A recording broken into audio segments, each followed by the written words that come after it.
Hare Krishna, Prabhus. Hare Krishna Maharaj. Recording in progress.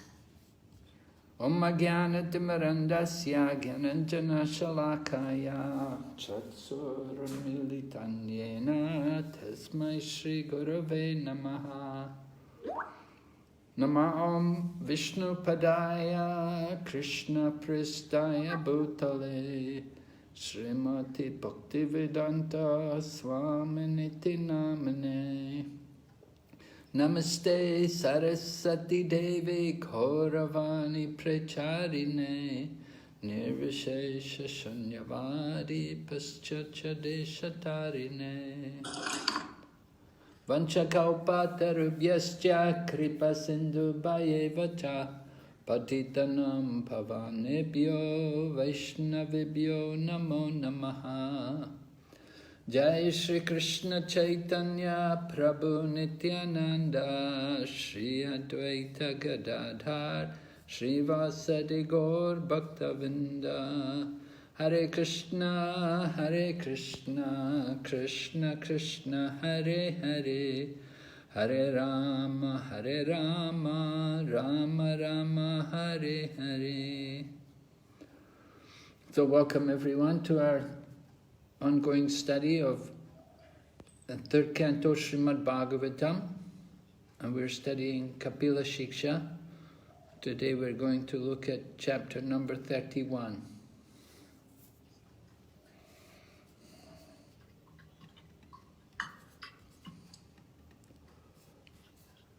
Okay, everyone can see the PowerPoint? Yes, Maharaj. Yes.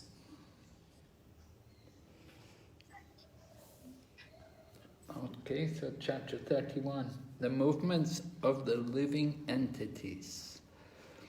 So you'll remember chapter 30, we heard about the unfortunate conditioned soul working very hard and then giving up his body and being taken to Yamaraj. All right, we heard about him going to the court of Yamaraj to be punished, to be awarded the results of his past activities. So we want to begin this chapter today. We're going to look at this little song written for us by Srila Bhaktivinoda Thakur. Bhuliya Tumare, forgetting you. I'll just read the translation. O Lord, having forgotten you and come to this material world, I've experienced a host of sins and sorrows. Now I approach your lotus feet and submit my tale of woe. So, Srila Bhaktivinoda Thakur is describing the position of the conditioned soul, the time of death, after quitting this material body. Well, he's describing here about his birth. While I was bound up tightly in the unbearable confines of my mother's womb, O Lord, you once revealed yourself before me. After appearing briefly, you abandoned this poor servant of yours. So Bhaktivinoda Thakur is describing the child in the womb, that somehow the child was in such a miserable condition, was suffering so much, the Lord appeared before him, but then quickly disappeared. At that moment I thought, after my birth this time, I will surely worship you with undivided attention. But alas, after taking birth, I fell into the entangling network of worldly illusions. Thus I possessed not even a drop of true knowledge. So this is the unfortunate situation which often arises, that although in the womb the child is in so much difficulty, suffering so much, that he prays to the Lord to be delivered. But then after taking birth, he forgets. Before he was praying, I will surely worship you. But then after taking birth, it's all forgotten. And you fall into material life again. Text number 4. As a dear son fondled in the laps of attentive relatives, I pass my time smiling and laughing. The affection of my father and mother helped me forget you still more, and I began to think that the material world was a very nice place. Isn't it so common that we fall into this trap?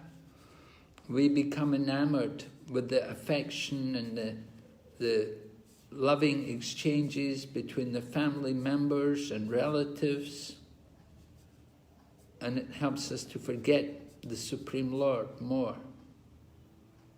And we think, we're happy here, we have our family here. Text 5. Day by day, I gradually grew into a young boy and began playing with other boys. Soon my powers of understanding emerged, so I diligently studied my school lessons every day.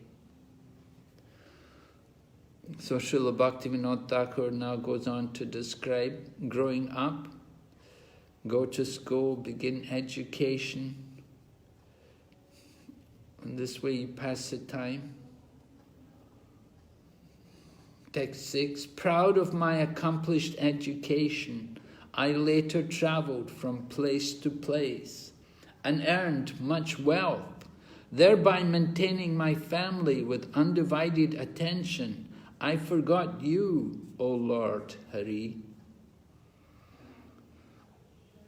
We get education, and that education gives us the chance to earn more wealth, more power. And we use that wealth and power just simply for maintaining our family. And we forget our spiritual family. Text 7. Now in old age, this Bhakti Vinod very sadly weeps as death approaches. I failed to worship you, O Lord, and instead pass my days in vain. What will be my fate now? So this is the unfortunate position we can often find ourselves in. Old age comes, we're close to death, and we realize we've passed so many days we did not worship the Lord. All right, so we're on chapter 31. We'll just have a quick look at what happened in the other chapters, what we covered so far. In chapter 25, we had Devahuti lamenting her situation, that her husband had gone away and left her. And she told Lord Kapila, I am bewildered by Maya. Please dispel my illusion. And she asked Lord Kapila, what kind of bhakti should I perform to attain you easily? Explain the process of jnana and yoga. How many limbs do they have? So these were some of the inquiries of Devahuti in chapter 25.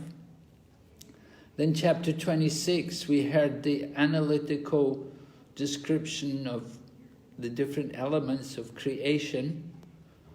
All the different elements were explained in their characteristics. And we're encouraged to have faith in this knowledge. This is the path of jnana, chapter 26, the path of jnana, knowledge. understanding all these different elements of the material creation and how they all originate with the different senses and sense organs. Then chapter 27 and 28 goes on to describe how we can use this knowledge to become liberated. We can learn the difference between the living entity or the jiva and the material nature, the prakriti. We learn also the limbs of Ashtanga Yoga, and we heard about the different activities, what you have to do in the different limbs, and that went on to describe the form of the Lord, because part of the Ashtanga Yoga requires meditation on the Lord's form, the super soul within the heart. So that the Lord's form was described for us. Then chapter 29, more inquiries by Devahuti. She wanted to know about the path of bhakti. What is this path of bhakti? Describe it to me. So it was described. We heard about bhakti in the modes, and we heard about pure bhakti. So various kinds of bhakti, character and the characteristic of pure bhakti. And Devahuti wanted to hear about this pure bhakti, unadulterated devotional service. So that was chapter 29. And in chapter 29, Devahuti also inquired from Lord Kapila. Here we'll put it on the slide, the connection with the previous chapter. Actually, we're on chapter 31, but this is a quote from chapter 29. Devahuti, in text 3 and 4, she said, "My dear Lord, please also describe in detail, both for me and for people in general, the continual process of birth and death. For by hearing of such calamities, we may become detached from the activities of this material world." So hearing of such calamities, right? Birth and death. Birth is a calamity as well. For the person taking birth, it's a calamity. Of course, mother and father are happy, but for the child taking birth, it's a calamity.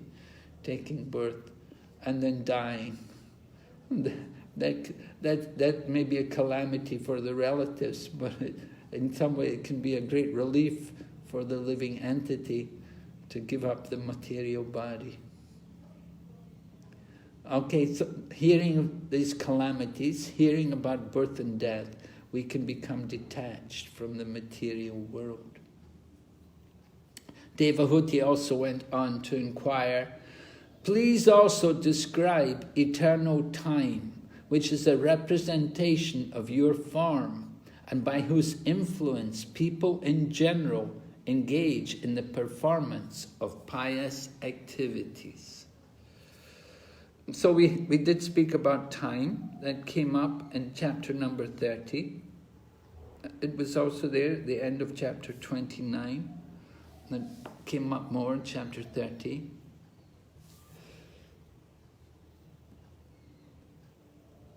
Now, this chapter, we're going to hear about the living entity, how he's moving in different forms of life. First, we will hear about the soul, how the soul takes birth, enters into the mother's womb, and how he suffers. As he develops a body, he suffers in the womb of the mother.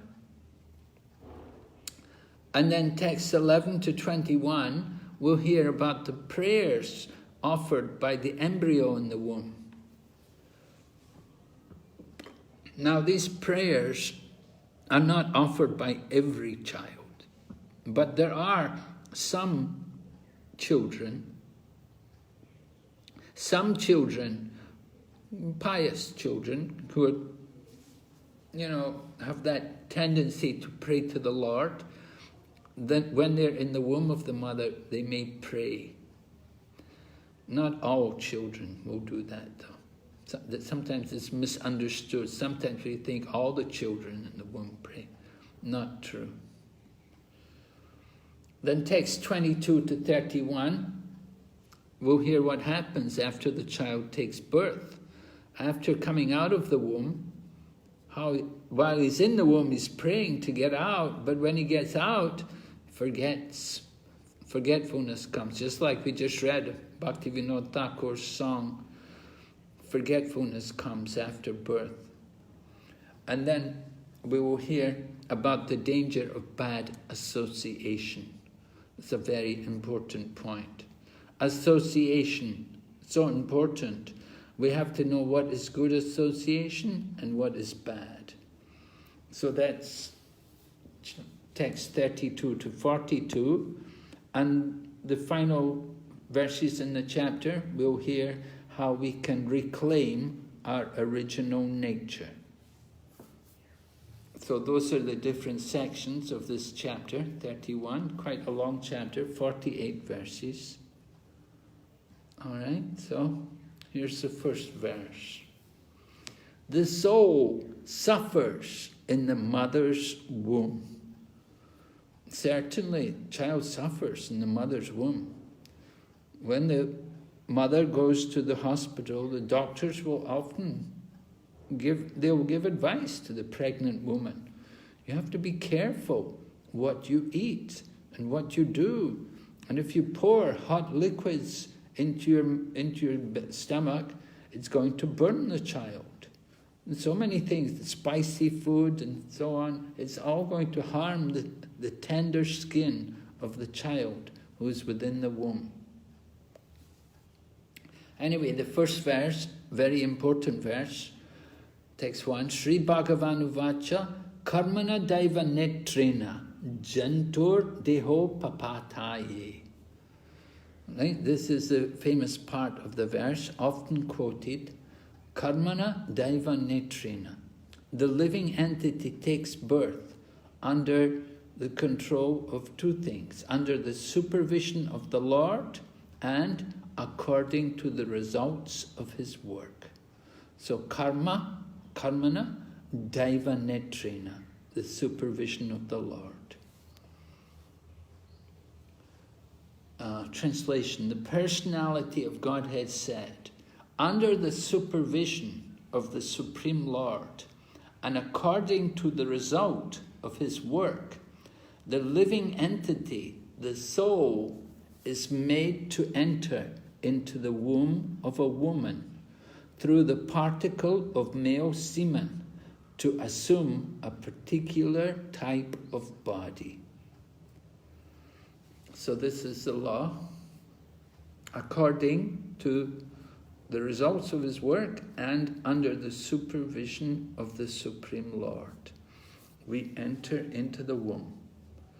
All of us, we took birth in that particular manner, according to karma and daiva netrena. Text number 2. We're going to hear how the body of the child in the womb begins to develop. Right? From the time of conception, on the first night, the sperm and ovum mix. And on the 5th night, the mixture ferments into a bubble. On the 10th night, it develops into a form like a plum. And after that, it gradually turns into a lump of flesh or an egg, as the case may be. Right? Some living entities, of course, like the birds, they're born in eggs. We are, the humans, we take birth as lumps of flesh.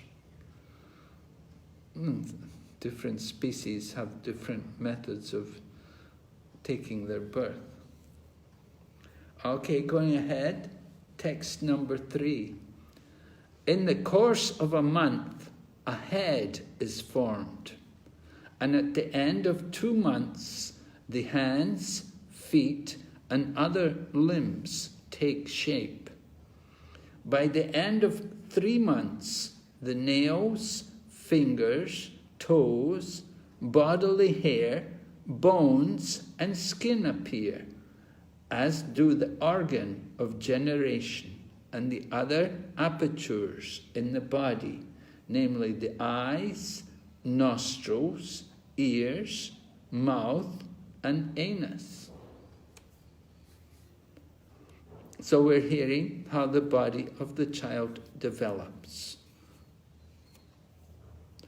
We heard first night, then the 5th night, then the 10th night, then in the course of a month, the head. And now 2 months, the limbs, hands and feet, and 3 months, the fingers, and the nails and the bones.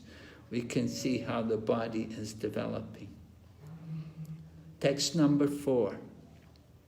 Within 4 months from the date of conception, the 7 essential ingredients of the body, namely chyle, blood, flesh, fat, bone, marrow, and semen, come into existence. At the end of 5 months, hunger and thirst make themselves felt, and at the end of 6 months, the fetus, enclosed by the amnion, begins to move to the right side of the abdomen. So this is Vedic embryology. We're hearing how the embryo is developing according to the Vedic philosophy. Right? 4 months, the different ingredients become manifest in the body. At the end of 5 months, hunger and thirst. Mother has to eat more, drink more, because the child also wants to eat and drink. And then 6 months, then the fetus begins to move to the right side of the abdomen. Right? Child has to be properly situated in order to come out of the womb. So it's important that the child moves over to the right side of the abdomen. And Hare Krishna Maharaj. Yeah. May I ask a question, please? Okay. Maharaj, what do you mean by amnion? Well, I'm not a doctor, and I don't know this word myself, The fetus enclosed by the amnion. But I'll have to look this up in the dictionary to tell you the truth. Yes, Maharaj. Before the end of the class, I will tell you. Yes, Maharaj. Thank you, Maharaj. I'm not so familiar with children taking birth, or I don't know about all these things. All right? But it says in the dictionary that amnio means the innermost membrane that encloses the embryo of a mammal, bird, or reptile. Is a membrane, innermost membrane. Innermost membrane. That encloses the embryo of a mammal, bird, or reptile. Oh, it doesn't say human, huh? No, it doesn't say human. That's the dictionary meaning. Oh. Hare Krishna. Yes? Amnion is a sac, it's fluid in which the embryo lies. Embryo is being protected by the amniotic fluid. The amnion is a sac. That's what it says here. It said the embryo is enclosed by the amnion. It's sac. Okay.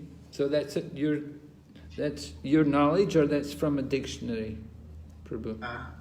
I'm a Dr. Maharaj. Huh?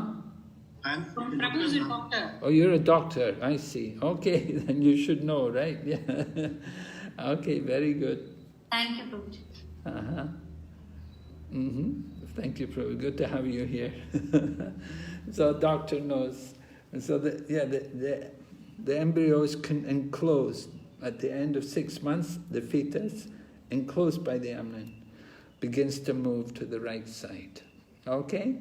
So, this is important for our preaching. It shows something of the creditability of the Vedic knowledge.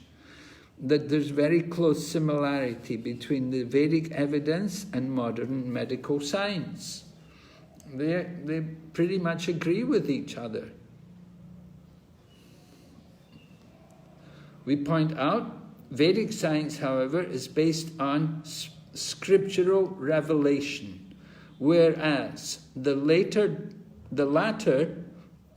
being medical science, modern medical science, depends on empirical observation using microscopes, ultrasound, and the last generation 3D scanning. Okay, so modern medical science can confirm the Vedic version. Thus, the advancements of modern technology, which broadens the limits of human sensory perception, simply come to confirm the authenticity of Vedic revelation. So, yes, Vedic revelation, the Vedic knowledge is confirmed with the advancement of technology. They're finding that what the Vedas say is actually true. There's nothing wrong in the Vedas, it's perfect knowledge. The medical, it's just sometimes our knowledge is not up to date. But in course of time, it all becomes clear. It all becomes confirmed. All right? So what about the condition in the womb? Suffering in the womb. Text 5 continues. Text 5 of our chapter 31 continues. Deriving its nutrition from the food and drink taken by the mother, the fetus grows and remains in that abominable residence of stools and urine, which is the breeding place of all kinds of worms. We can understand it's not a very pleasant place to be residing for so many months. But this is the law of nature. The fetus is put into this condition. In the womb of the mother, he has to remain there. And that place is full of stools and urine. And all kinds of worms are breeding there. At the same time, the mother is taking food and drink. It's all coming in there, so the child is in that unfortunate condition. Text number 6 continues.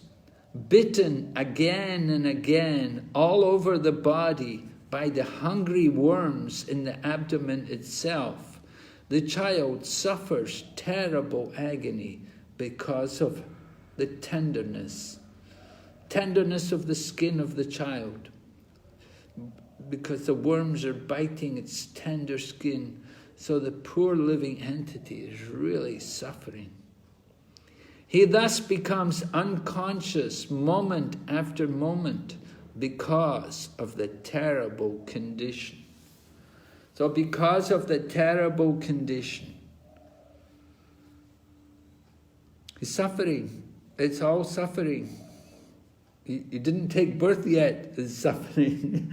We're thinking, sometimes we think, oh, the suffering begins when you take birth, but even before birth, suffering. From the time, just the time entering into the womb. It's described here, terrible agonies, because he's being bitten by these worms. And certainly the worms are going to be there, inside the intestines. So the child is in so much agony that sometimes he's conscious, others unconscious, moment after moment. Text number 7. Owing to... Hare Krishna Maharaj, can I ask a quick question, please? Okay. Before I begin, Happy Vyasa Puja. Thank you. Maharaj, just going through these verses, it seems like such a hellish condition for the living entity. Number one, does all living entities go through this process of the suffering?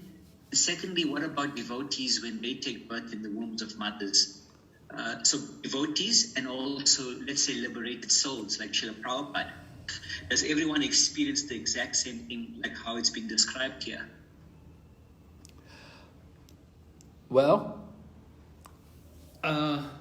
certainly there will be degrees of suffering. It's going to vary. Some children will suffer more than others. A lot has to do with the activities of the mother. And of course, if the parents are very pure and God conscious, so when they beget the child according to religious principles, they'll attract a very pure soul into the womb. And the pure soul is going to be somewhat detached from the material situation, because he's in a higher level of consciousness. So although he's in the womb, he may not be so badly affected as a normal child. But certainly most children, normal children, conceived by the conditioned souls who beget children without any regard for religious principles, the child is not going to be of a very high quality, and he's going to suffer. He will experience suffering. And being in the womb, the mother will, as I said, will take hot things and spicy things. And sometimes the mother even may drink alcohol and different things like that, which burn the skin of the child. So, yeah, for most children, it's suffering. There's a lot of suffering there. That's why it's described here. Lord Kapila wants us all to understand the nature of birth in the material world. We often are oblivious to the fact that there's so much suffering here. So Lord Kapila is pointing out to us the suffering even before birth. All right? So text number 7 describes, owing to the mothers eating bitter, pungent foodstuff, or food which is too salty or too sour, the body of the child incessantly suffers pains which are almost intolerable. So it's certainly a problem. You know, most people, most pregnant ladies, they can't control their tongues. And because they're feeding a child as well, they eat. And they'll eat a lot. And they'll eat things like too salty, too sour, spicy, different things they will take, all which will bring pain and suffering for the child.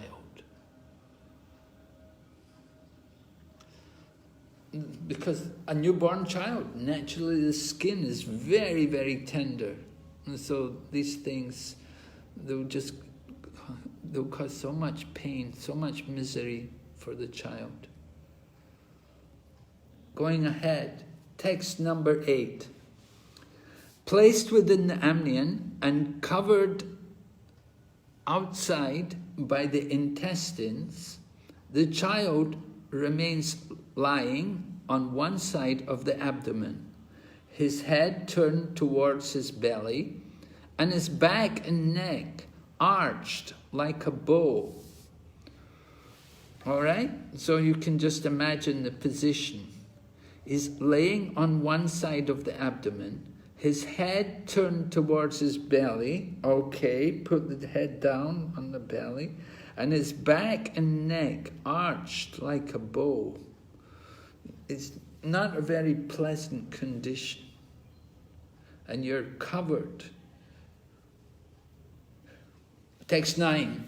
The child thus remains just like a bird in a cage, without freedom of movement. At that time, if the child is fortunate, he can remember all the troubles of his past 100 births, and he grieves wretchedly. What is the possibility of peace of mind in that condition?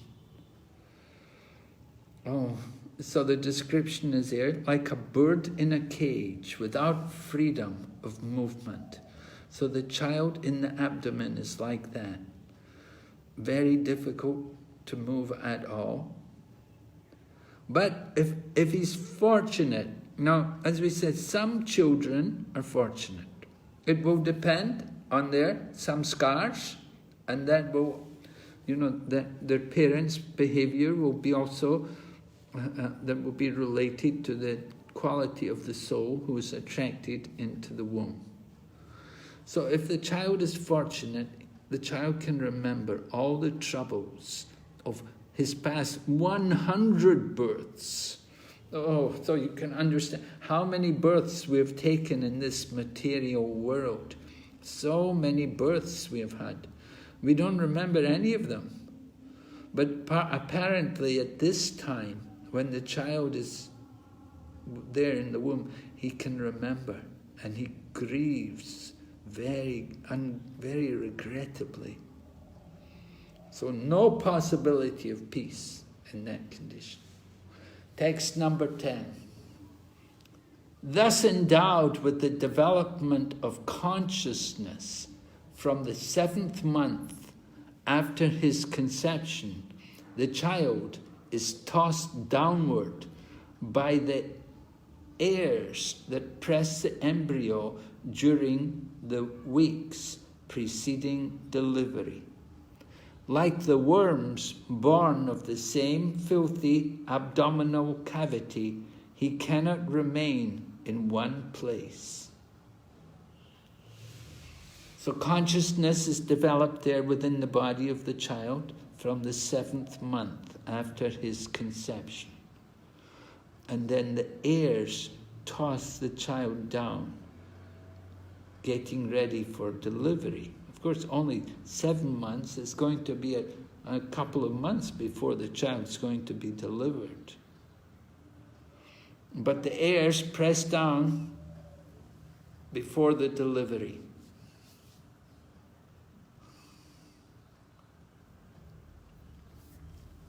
After birth, the child may forget about the difficulties of his past life. But when we are grown up, we can at least understand the grievous tortures undergone at birth and death by reading the authorized scriptures like Srimad Bhagavatam. If we do not believe in the scriptures, that is a different question.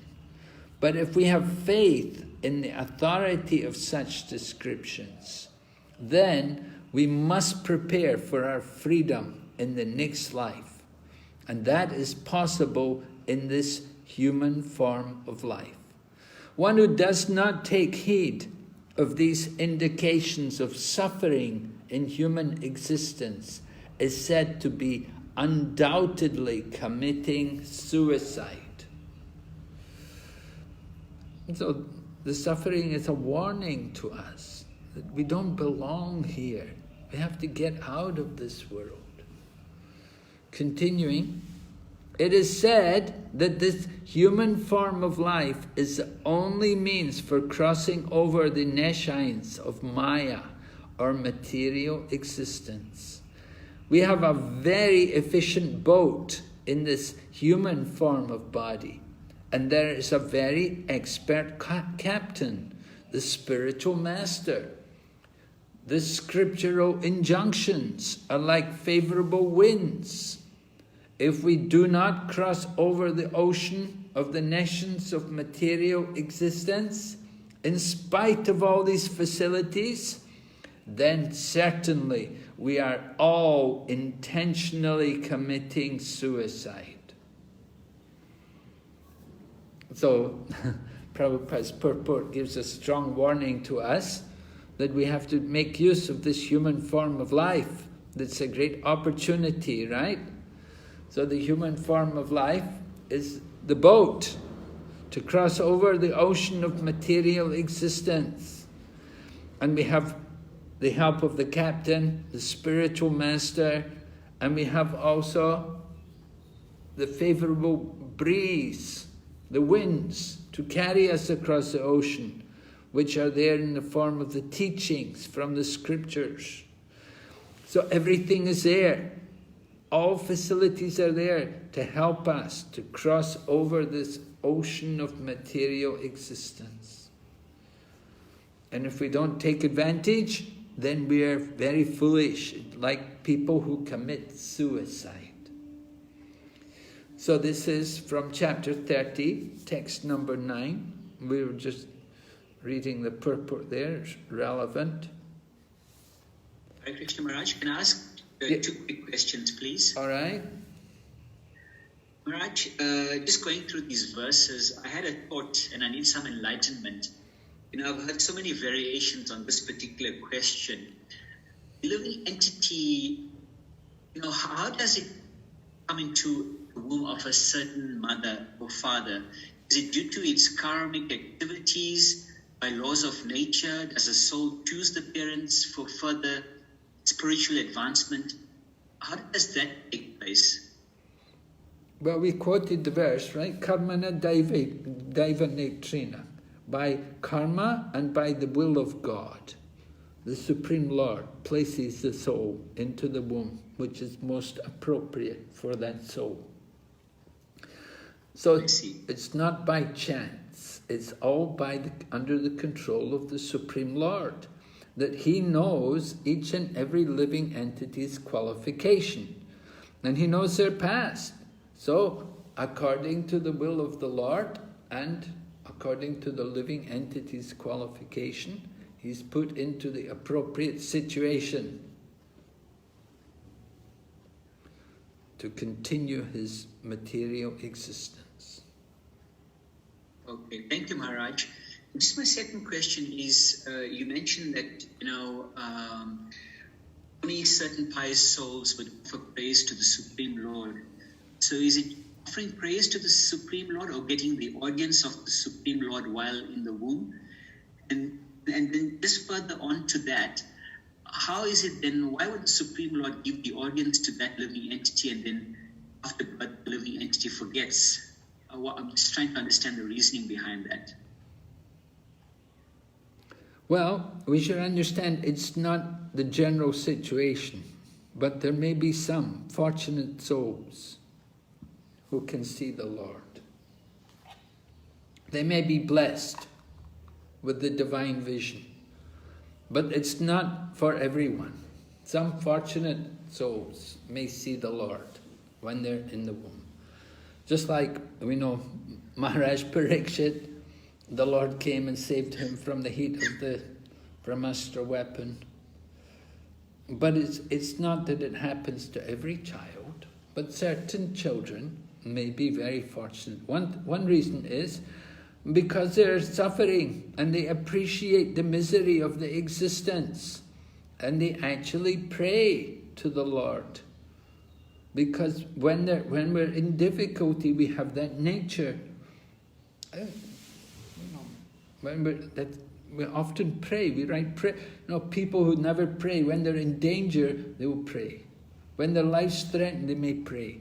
And usually, never pray, never. But somehow, when the danger comes, they'll pray to God. Oh, and even little children. We would see little children. When the exams come and they give out the marks, then they'll pray to God. Oh, give me a good mark. It's like that. That when we want something, or when we're in a really difficult situation, then we'll remember God. We'll pray to Him. We turn to Him for help. Oh, God, help me. We don't even know who God is, but we will ask Him, please help me, give me a good mark, save me. So it's like that. Is that okay? Yes, thank you. And then just that last part was, and why does the Lord make the living entity forget? Obviously they got the audience of the Lord and then they forget once taking birth. Well, So it's not that the Lord makes the living entity forget, but the living entity himself forgets because his devotion is not so pure. That sometimes we are like that. When we're in a difficult situation, we'll remember God, but as soon as there's no more difficulties, then we forget Him. You know, when we're in trouble, we pray to God.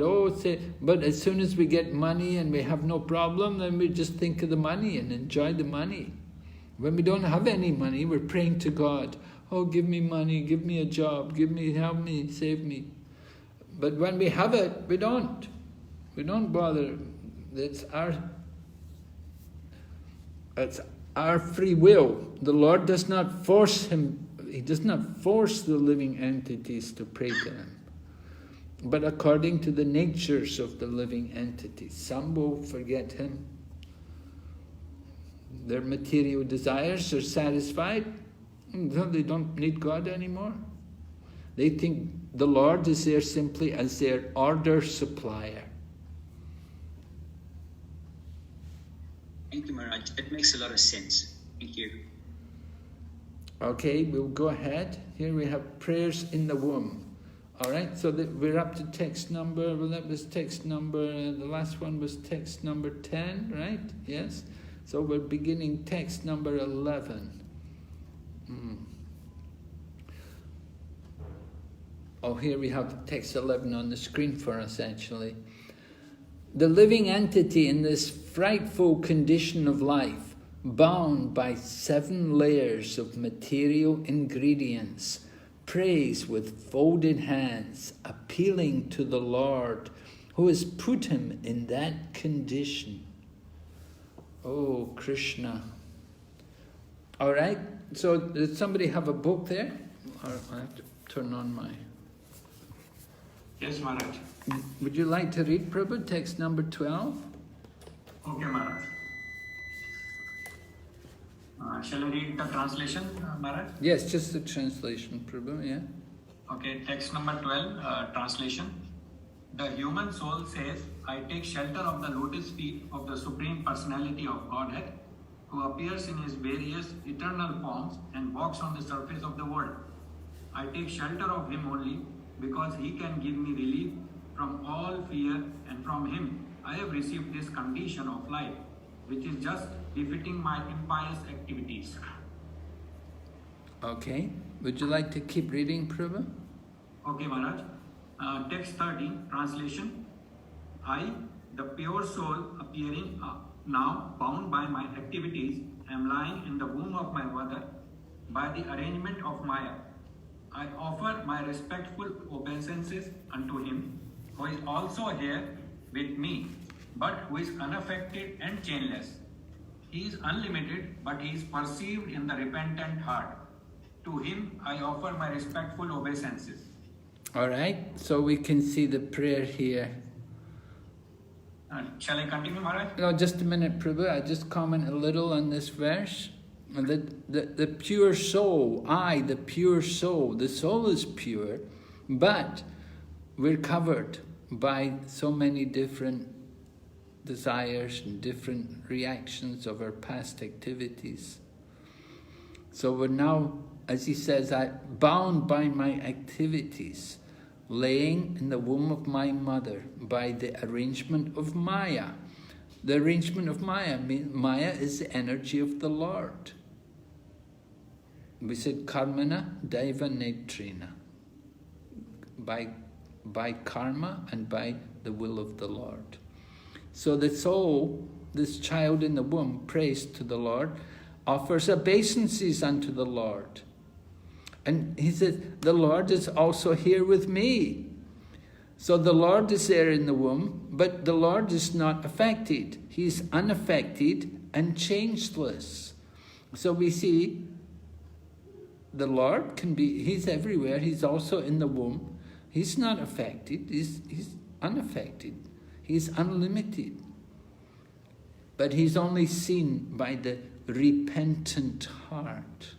So repentance is a very important qualification.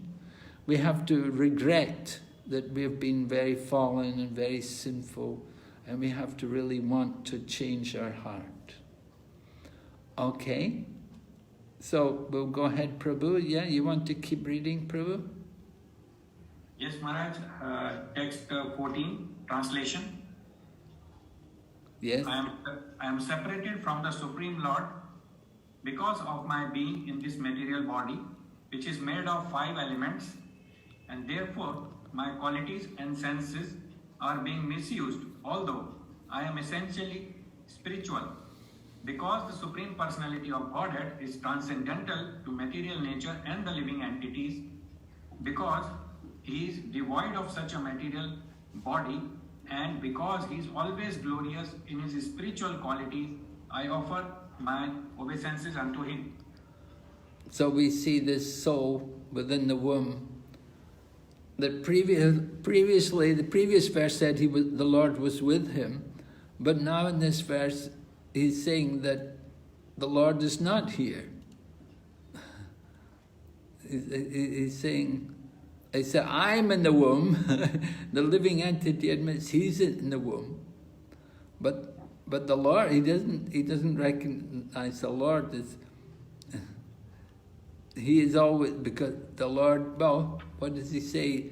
He said, the Supreme Personality of God, transcendental to the material nature, devoid of material body.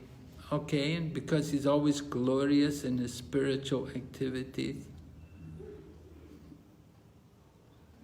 I offer my... So, all right, yeah. So the living entity is in the womb, he's covered by the material body.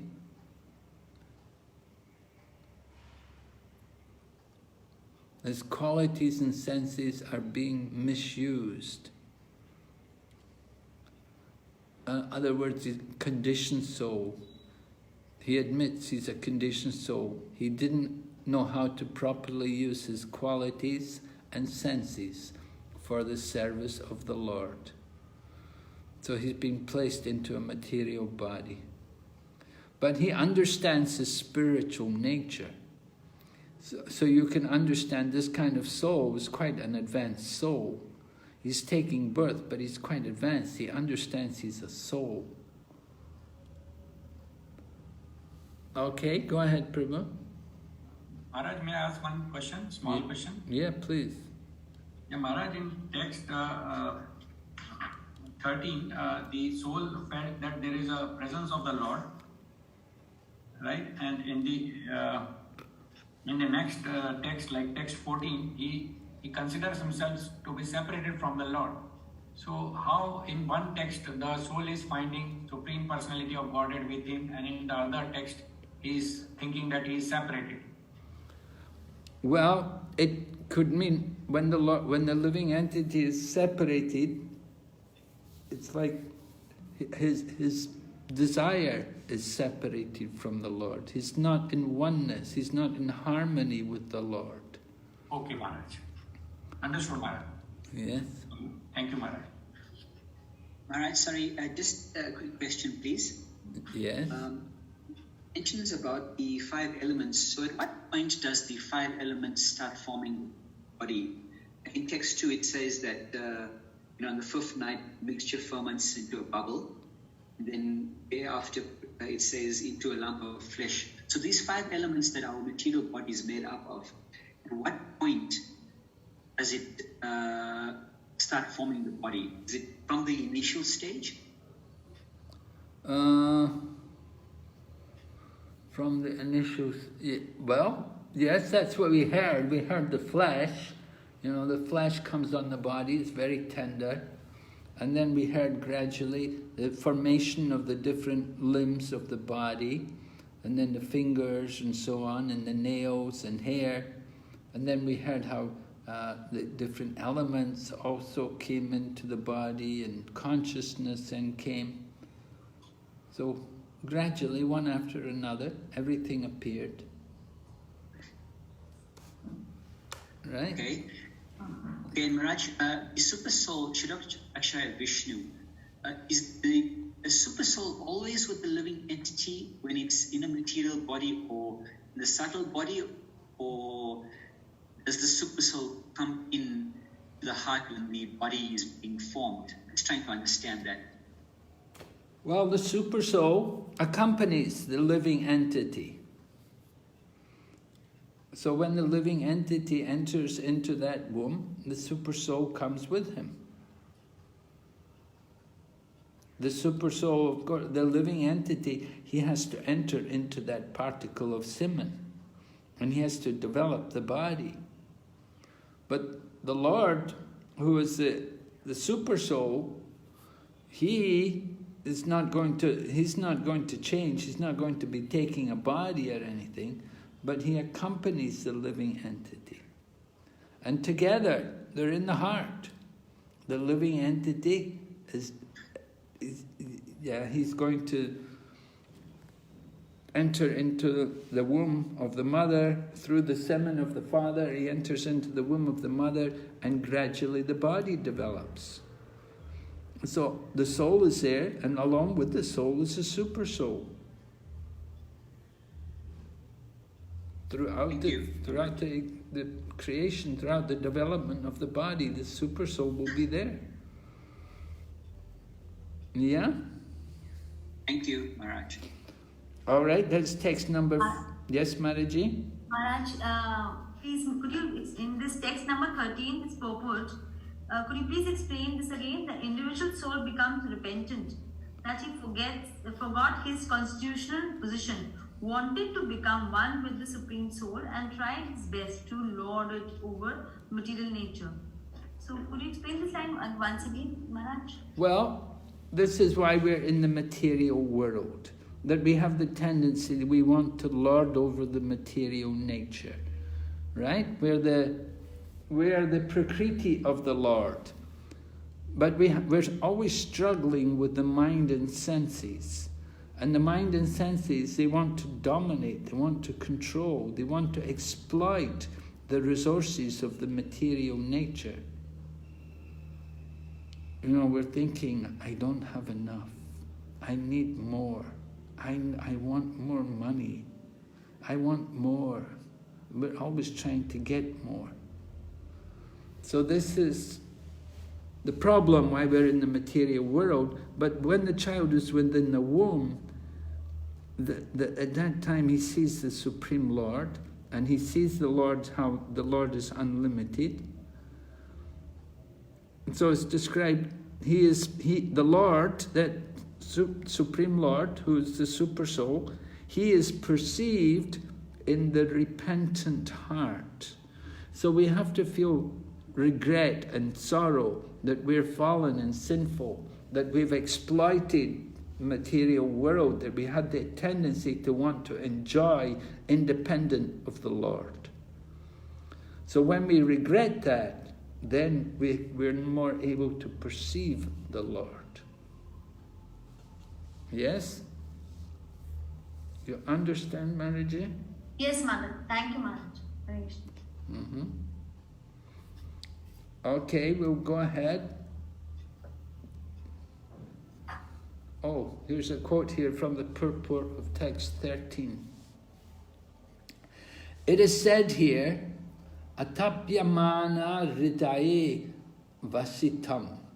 He is in the heart of every living entity, but he can be realized only by a soul who is repentant.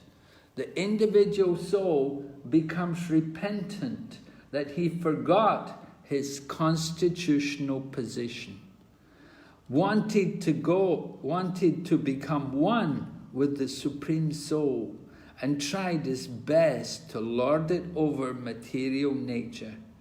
He has been baffled, and therefore he is repentant. Okay? He has been baffled. He's been defeated by the Lord. Been trying to lord over, and then he realizes he can't do it. So he becomes repentant. All right, text number 15. Who would like to read for us? Someone? Maharaj, may I read it? Please, Mataji, yeah? Yes, thank you, Maharaj. Okay, text number 15. The human soul, just hold on. The human soul for the praise. The living entity is put under the influence of material nature and continues a hard struggle for existence on the path of repeated birth and death. This constitutional life is due to his forgetfulness of his relationship with the Supreme Personality of Godhead. Therefore, without the Lord's mercy, how can he again engage in the transcendental loving service of the Lord? Okay, so the living entity is praying. It's a hard struggle for existence, the path of birth and death. So the soul in the womb is remembering the lives, the different struggles which he's had, previous lives, birth and death. And this conditional life is his forgetfulness of relationship with the Lord. Because we've forgotten Krishna, because we've forgotten our relationship with the Lord, because we've tried to enjoy and to exploit the material world, therefore we're in this condition. So without the Lord's mercy, how can he again engage in the transcendental loving service of the Lord? This is the problem. We need to have the mercy. Without the mercy of the Lord, then we cannot do service.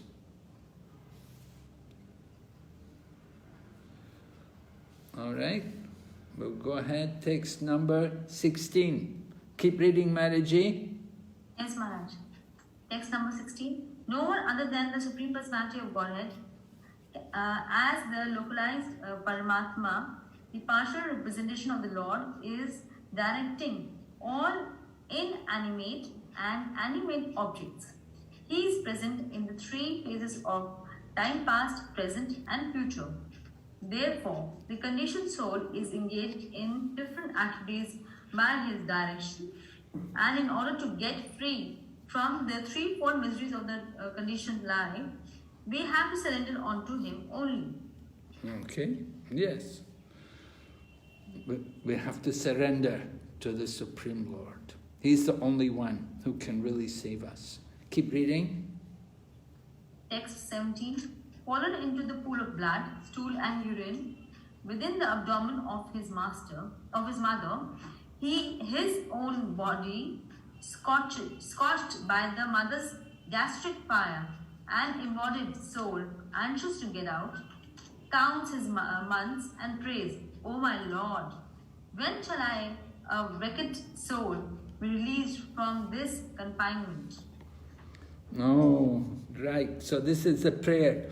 When will I, a wretched soul, be released from this confinement? Because it's such a miserable place. It's stool and urine and blood, and we're in that filthy, dark place within the body, and we're scorched by the gastric fire. We're unable to get out. We have to stay there for months. Oh, Krishna, save us. All right, prayers in the womb. Arguments may be put forward as to why we have been put under the influence of this material energy by the supreme will of the Lord. This is explained in Bhagavad Gita, where the Lord says, "I am sitting in everyone's heart, and due to me, one is forgetful or one is alive in knowledge." The forgetfulness of the conditioned soul is also due to the direction of the Supreme Lord. Yeah, the forgetfulness, right? Krishna says, "Sarvasya chaham vriddhi sanivisto madak smritir jnanam apohanam cha." He's in the hearts of all living entities, and from him comes knowledge, remembrance, and forgetfulness. So we want to forget the nature of conditioned life. Krishna allows it. He knows the desire of every living entity. And because of Krishna, somebody's forgetful, somebody else is alive in knowledge. So this is Bhagavad Gita. The Super Soul acts like this. So Super Soul is also there in the womb. He's influencing and he's in the heart of the living entity, guiding him, telling him what he wants, what's his desire. Okay, another quote from text 15. A living entity misuses his little independence when he wants to lord it over material nature. This misuse of independence, which is called Maya, is always available. Otherwise, there would be no independence. Independence implies that one can use it properly or improperly. It is not static, it is dynamic. Therefore, misuse of independence is the cause of being influenced by Maya. The cause of being influenced by Maya.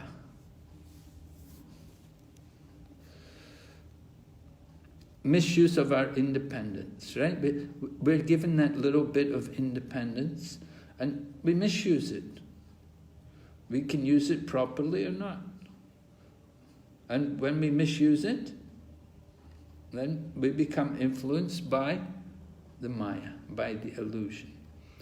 More about Maya. Maya is so strong that the Lord says that it is very difficult to surmount her influence. But one can do so very easily if he surrenders unto me. Anyone who surrenders unto him can overcome the influence of the stringent laws of material nature.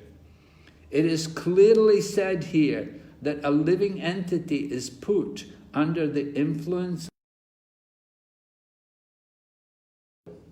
And if one wants to get out of this entanglement, this can be made possible simply by his mercy. All right? So this is the situation. Very difficult to get over Maya. Devahi esha gunamai mama Maya. Very difficult to overcome. But anyone who surrenders unto Krishna can overcome so if we surrender to Krishna, then we can do it. So the living entity is put under the influence of Maya by the will of the Supreme Lord. And if we want to get out of this, we have to get the mercy of the Lord. Why does Krishna put us under the influence of Maya? He understands our nature, our desire to be independent. More, from text 16. As the super soul is seated within the heart of the living entity, and when the living entity is serious, the Lord directs him to take shelter of his representative, a bona fide spiritual master. Directed from within and guided externally by the spiritual master, one attains the path of consciousness, which is the way out of the material clutches, and one's life is blessed. So this is part of surrender to Krishna, that we have to take the shelter of a representative of Krishna, and under their guidance they can help us to get free from the material clutches. Okay, we'll go ahead. Text number 18. Who would like to read? Krishna Maharaj, can I read? Please, Prabhu. 331:80. My dear Lord, by your causeless mercy, I am awakened to consciousness, although I am only 10 months old. For this causeless mercy of the Supreme Person of Godhead, the friend of all fallen souls, there is no way to express my gratitude but to pray with folded hands. Okay. So now, 10 months old. 10 months have passed from the time of conception. So it's coming to the... Definitely, child is ready to come out of the womb. So he's awakened to consciousness, and the living entity describes his gratitude to the Supreme Lord.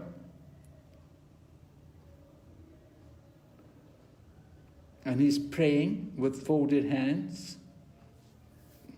for the mercy of the Lord. Okay? Yes? Go ahead. May I ask one question? Yes?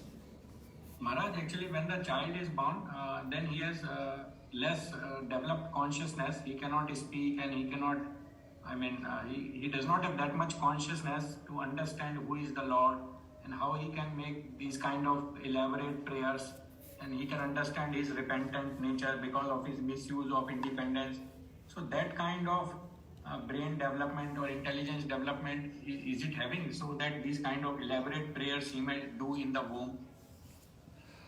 Well, we have to understand that the consciousness of the living entity is there with the soul, right? It's not depending on the material body.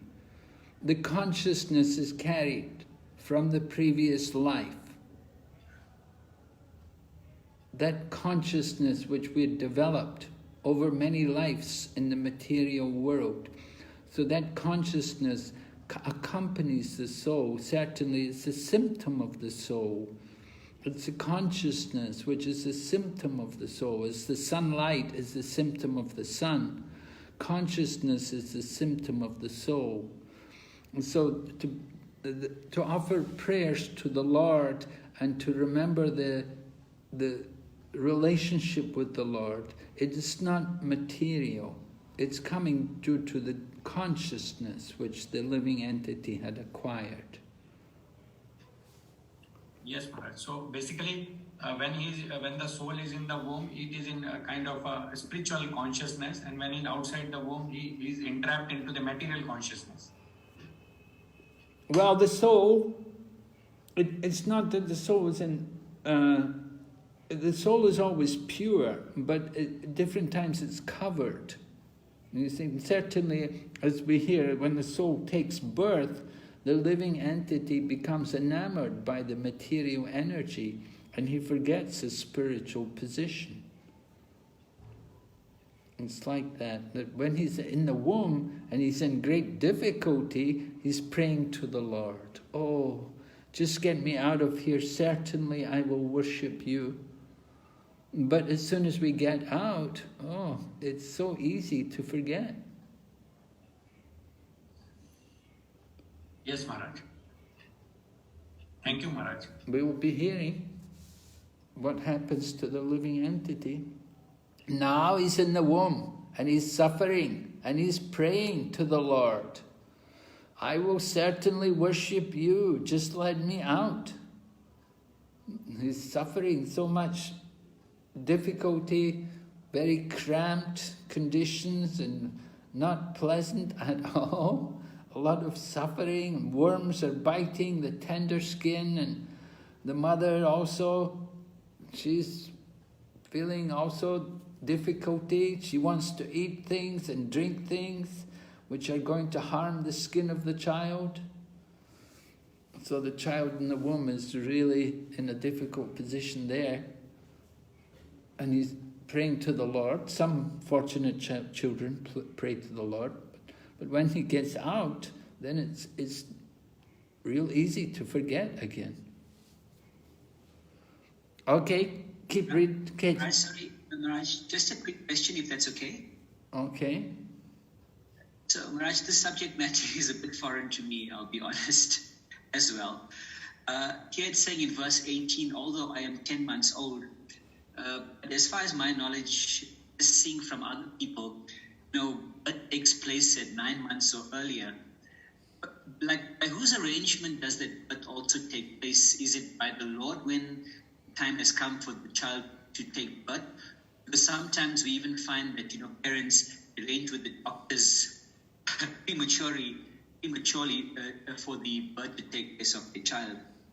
So I'm just trying to figure this out, because here it's saying 10 months, but I know normally it's 9 months or even earlier.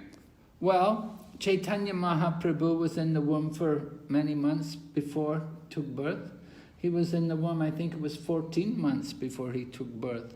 And he was waiting, the father of Sachimata, Nilamba Chakravarti, he was a great astrologer, and he understood that the child was waiting for an auspicious time to take birth.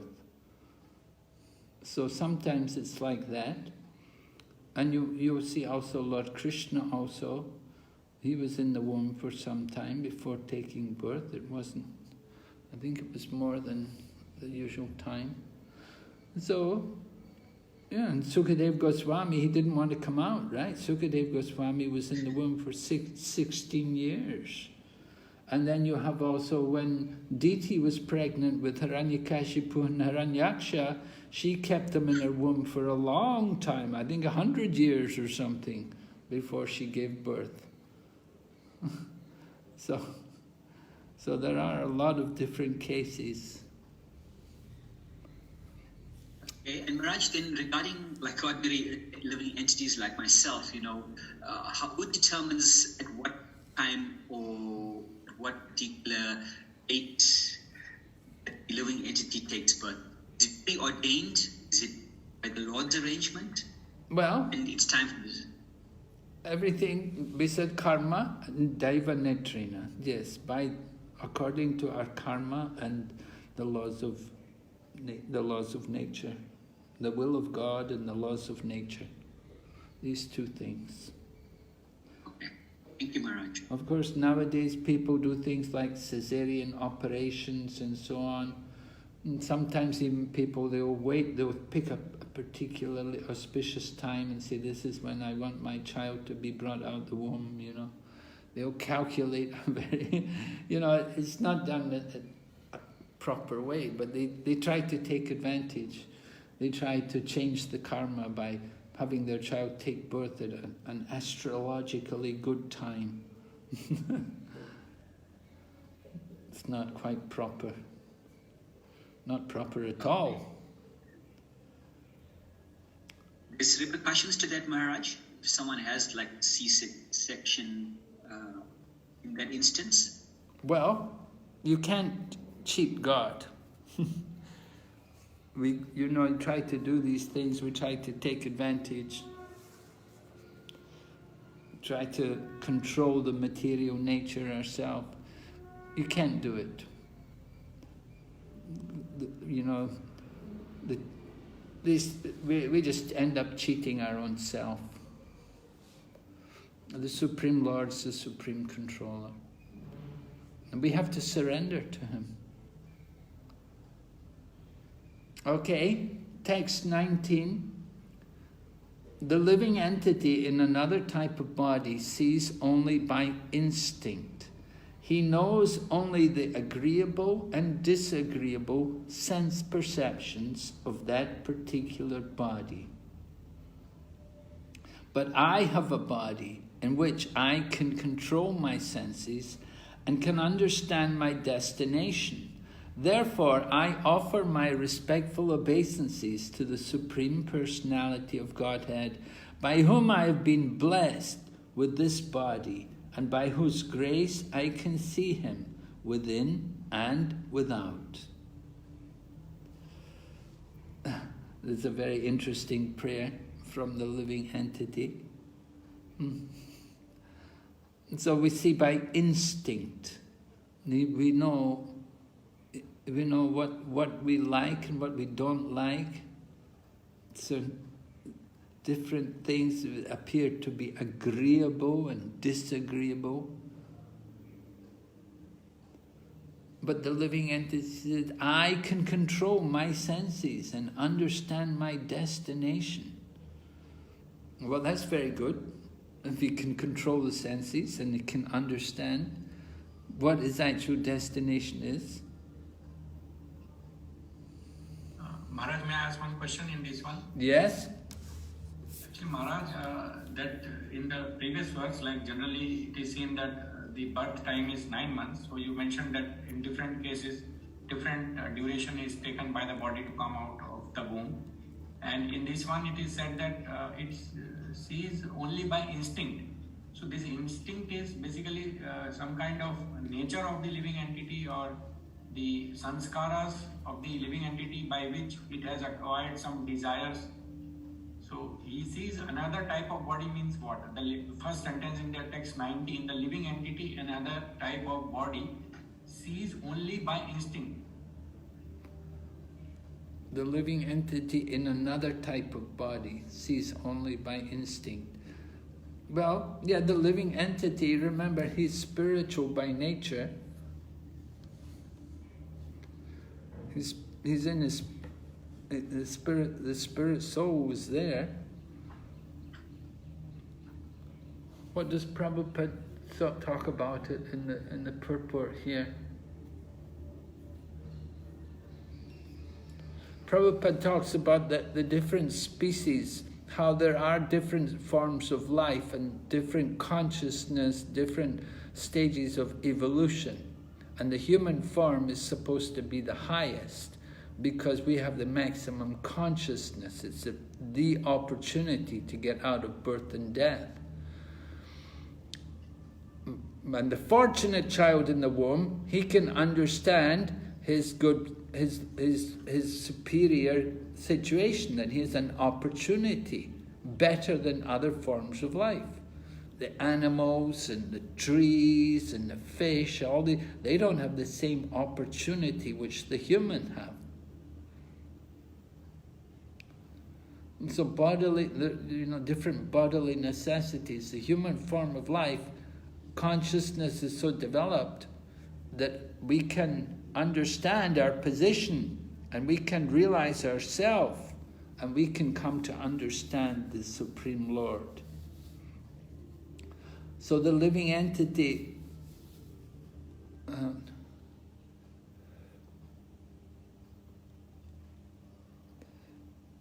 Prabhupada comments about how the living entity said he can control the senses and the mind. So material life is a problem if you can't control the mind and senses. Prabhupada said we should feel grateful to Krishna for having been given a human body.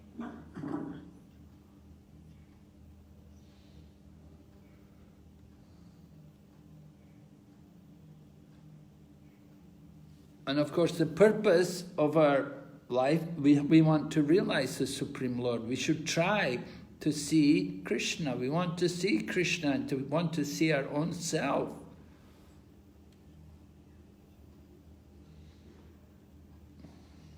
We don't want to think that we're the Supreme. We want to see ourselves different from Krishna. We are part of the Supreme, but at the same time different from Him.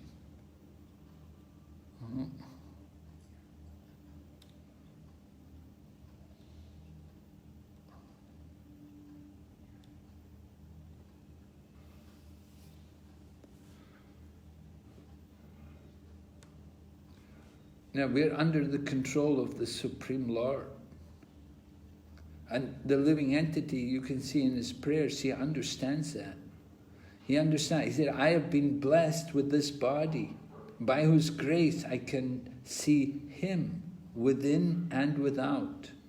So within the womb and without, he can see the living, and he can see the Supreme Lord.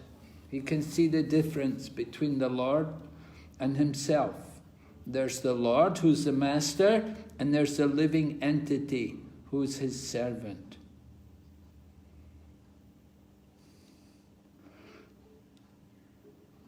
So seeing by instinct, this will be developed due to past karma, due to past life situations, past experiences.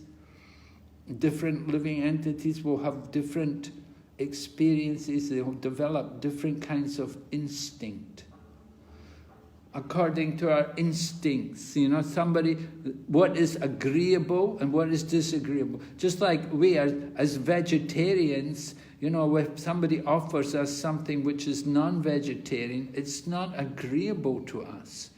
And that we can carry that perception with us in the next life. You know, to have to eat something which is just not agreeable. There's some people, you know, from their childhood, they just cannot take things like meat or impure foodstuffs. They've developed that kind of taste. And the same way with activities like being honest and being immoral or being moral, being religious. These things are coming due to develop consciousness from previous lifetimes. Yes, Prabhuji. Yes, Maharaj. So what you are saying is that it is by our previous natures or our likes and dislikes based on our past experiences. Yes. We have developed certain likes and dislikes, and that is what is coming out here. Yes, right. Thank you, Maharaj. Going ahead, text number 20. Therefore, my Lord, although I am living in a terrible condition, I do not wish to depart from my mother's abdomen to fall again into the blind well of materialistic life. Your external energy, called Deva Maya, at once captures the newly born child, and immediately false identification, which is the beginning of the cycle of continual birth and death, begins. So, the living entity, he says, before he was praying to get out, but now he's saying, I don't wish to leave. He said, although I'm living in a terrible condition, I don't wish to depart from the abdomen, because he's so afraid of the material energy, the blind well of material life. The external energy, the Deva Maya, captures a newborn child. So this is the interesting thing about the prayers in the womb. That initially he's praying to get out, but then he changes. When it comes time to go out, he doesn't want to go out because he realizes the dangers, the problems which are there in taking birth in the material world. Text 18. This prayer of the child in the womb may be questioned by some atheistic people. How can a child pray in such a nice way in the womb of his mother? Everything is possible by the grace of the Lord. The child is put into such a precarious condition externally, but internally he is the same, and the Lord is there. By the transcendental energy of the Lord, everything is possible.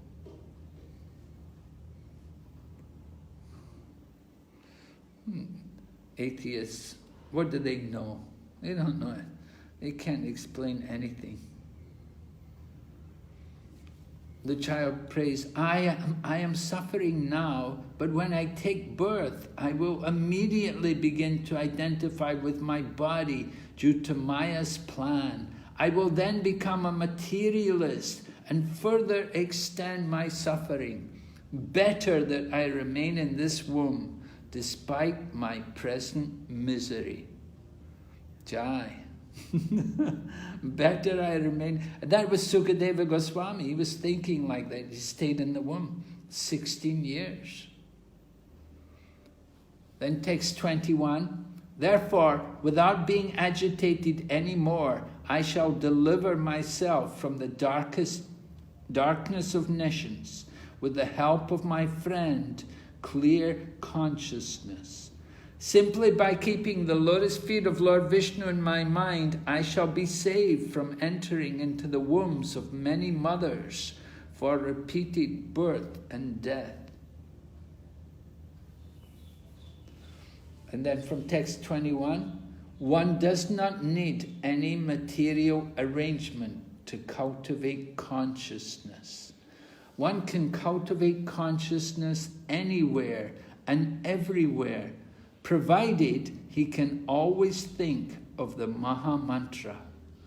Hare Krishna, Krishna Krishna, Hare Hare, Hare Rama, Rama Rama, Hare Hare, can be chanted even within the abdomen of one's mother. One can chant while sleeping, while working, while imprisoned in the womb, or while outside. Consciousness cannot be checked in any circumstance. This is Lord Kapila's description of the living entity, movements of the living entity, how we are taking birth in different conditions. So we have to develop an attachment for the chanting of the holy name so that we'll never stop it, we'll never be checked, we'll never have difficulty. And Prabhupada is saying you can chant anywhere, sleeping, working, even in the womb or outside. Consciousness cannot be checked. So we want to keep chanting, it's very good for us. Alright, now going ahead, text 22, the living entity has taken birth, it's beginning to grow. Oh, it's not easy, you come out of the womb. Lord Kapila continued, text 22, the 10-month-old living entity has these desires even while in the womb. But while he thus extols the Lord, the wind that helps parturition propels him forth with his face turned downward so that he may be born.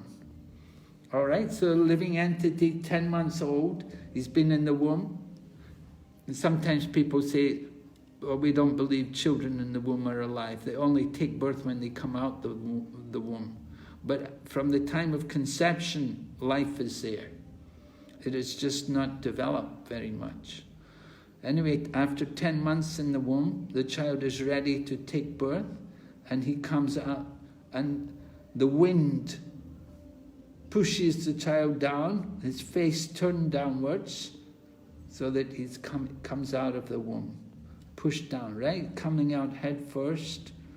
All of a sudden, by the wind, the child comes out with great trouble, head downward, breathless, and deprived of memory due to severe agony. Severe agony, the pain of birth, it's not very easy. A normal birth, we're talking not a C-section, a normal birth coming out of the womb, there's pain there. Pain for the mother, pain for the child. It's all pain, whether it's C-section or not. Or normal birth is pain. It's painful, not easy. A lot of trouble mothers go through to give birth. Very difficult. So the child also feels so much pain and difficulty.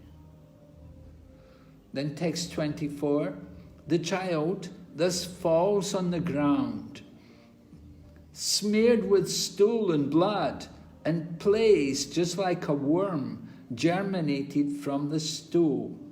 He loses his superior knowledge and cries under the spell of Maya. So while the child was in the womb, he had some superior knowledge, he had remembrance of his past, and he was appreciating his miserable condition, and it caused him to pray to the Supreme Lord. But after he comes out of the womb, Maya acts. He loses that knowledge. He becomes forgetful. Very difficult situation. All right, text 25, somebody could read? Who's not read? Somebody? Hare Krishna Maharaj, may I ask one small question? Yes, okay, question, yeah. Actually, in text 21, it is mentioned about my friend. So my friend is referring to a clear consciousness that is Super Soul or the Supreme Lord? Yes, definitely. And it is also mentioned in this text 21 purport that the illusory energy acts within the abdomen. And it is also saying as well as outside the abdomen. So illusory energy inside the abdomen, because of which the pain is being caused to the child. So that is the illusory energy which is basically creating trouble for the child in terms of worms biting the tender skin of the child. Well, the illusory energy can just be the forgetfulness of God, forgetfulness of Krishna and consciousness of the body. Okay, so this is basically the illusory energy is acting on the tender child because he is basically having desires which are not aligned with the desire of the Lord. Yes? Thank you, Maharaj. We take birth in that condition. Thank you, Maharaj. That's why we come in the material world. Okay? Right, go ahead now, Prabhu. So you're going to read for us? Hare Krishna Maharaj. 25. After coming out of the abdomen, the child is given to the care of persons who are unable to understand what he wants.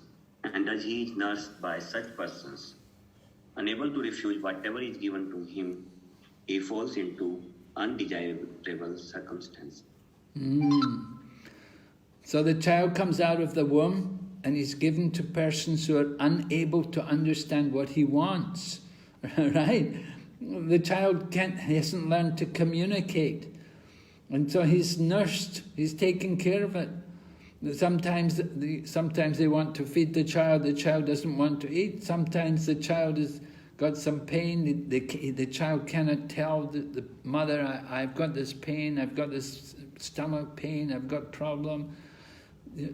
This is the problem the child undergoes at the time of birth.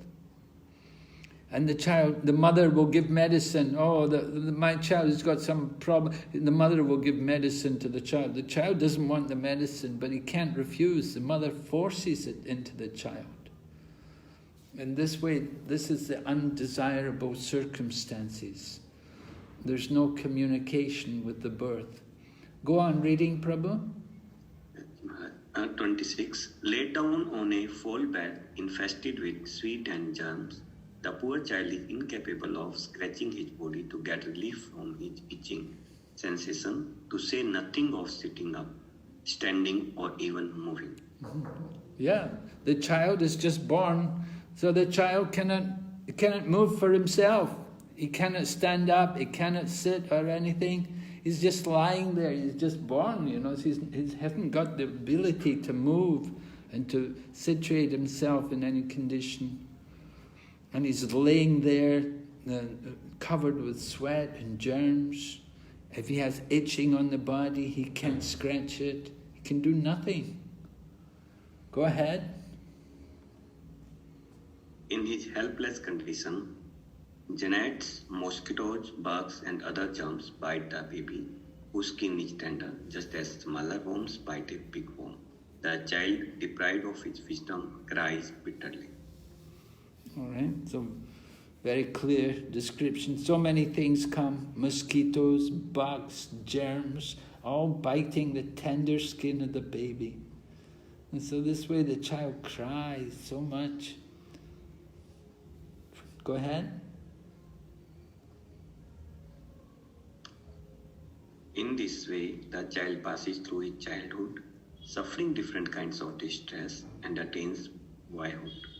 In boyhood also he suffers pain, our desires to get things he can never achieve, and thus due to ignorance he becomes angry and sorry. We would think, after the birth, after we get out of the womb, the suffering would be over. No, it's more suffering. Okay, well, now the child's grown up, the child learns to communicate, he can tell, he can stand up, he can do things. Is there still suffering? Yes, there's still suffering. He still suffers pain because he wants things which he can never get. He wants he has so many desires. He wants to, oh, this boy's got one, I don't have one, I want that, no, mother won't get. So much pain, child becomes angry, and so many problems, all due to ignorance. Not only children, but also elderly persons should be very careful to protect their sense of Krishna consciousness and avoid unfavorable circumstances so that they may not forget their prime duty. From text 27, purport. Okay, someone else read text 29. Text number 29. With the growth of the body, the living entity, in order to vanquish his soul, increases his false prestige and anger, and thereby creates enmity towards similar lusty people. So with the growth of the body, in order to vanquish his soul, in other words, it's like we talk about Atmaha, killer of the soul, and so vanquishing his soul is so much in the bodily consciousness. So he increases his false prestige and anger, so much nasty feelings, so lusty. This is what growing up means. Go ahead. Text number 30. By such ignorance, the living entity accepts the material body, which is made of 5 elements, as himself. With the misunderstanding, he accepts non-permanent things as his own and increases his ignorance in the darkest region. Okay.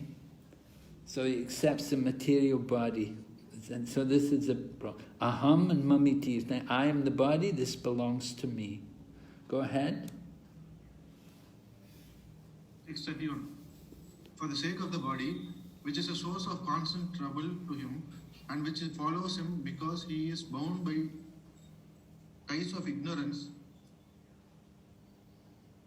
and futile activities, he performs various actions which causes him to be subjected to repeated birth and death. All right. Thank you, Prabhu.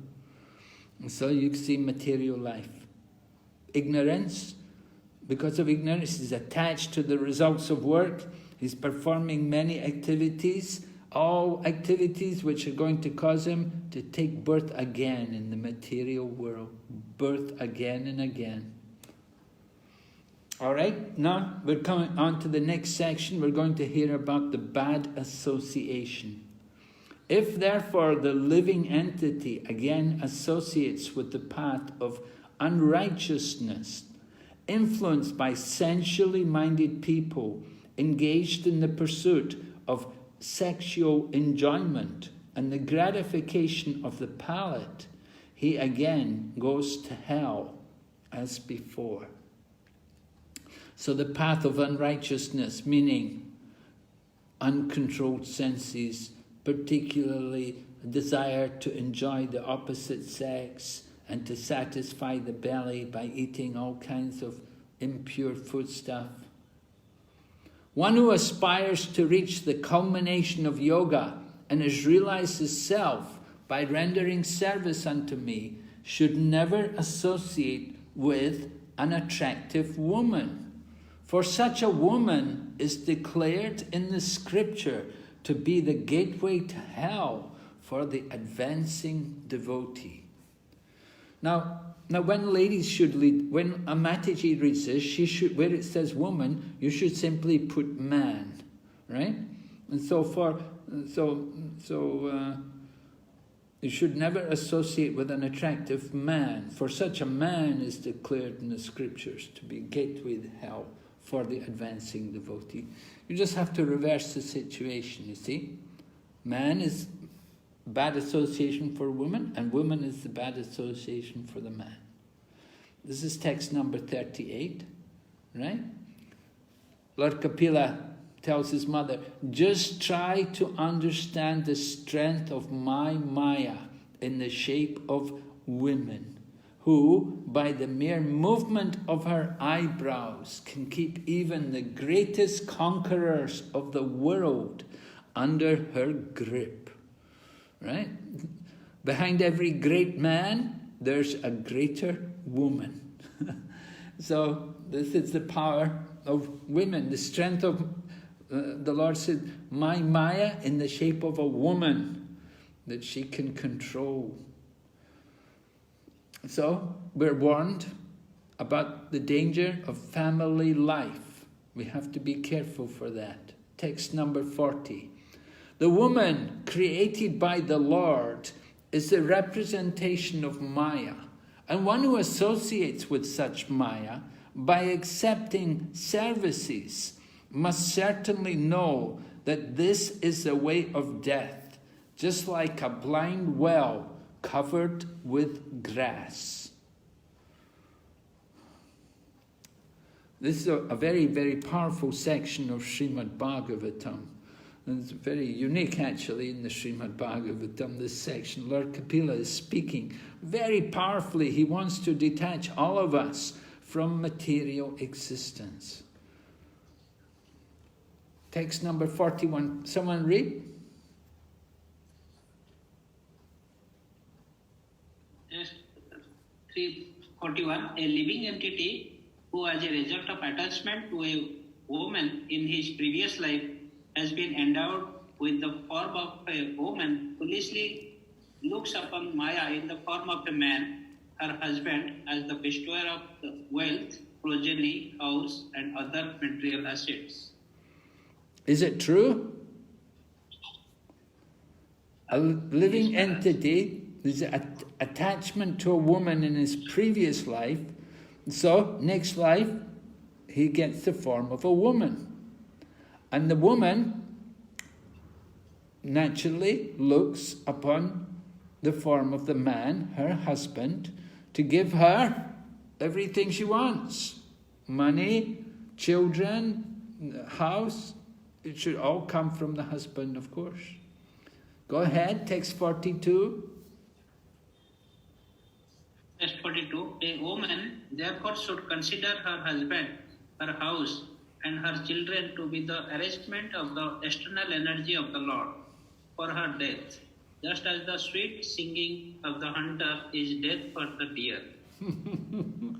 Lord Kapila he wants his mother to get detached from all of these Devahuti's mother, she was thinking, my husband gone away, my children like that. Lord Kapila is telling her, he said, the woman should consider her husband and her house and her children, that these are the arrangements of the external energy for her death. Just like the hunter, they try to attract the deer by the sweet singing, so the hunter can kill the deer. So all of these things, these gifts which we think are so nice, this is just the energy of the Lord, just to bring about our death. Okay? So there's not a lot of time left, but we do have a little exercise which you can spend some time on today, and let's see how it goes. How many people do we have here in the class today? We have 13, Maharaj. 13. Okay, so we'll have 4 in one group, and 4 in another group, and then 5 in the other group. Right? Okay, Maharaj. 3 groups, and there's 3 questions. There's Jagannath, Baladev, and Subhadra.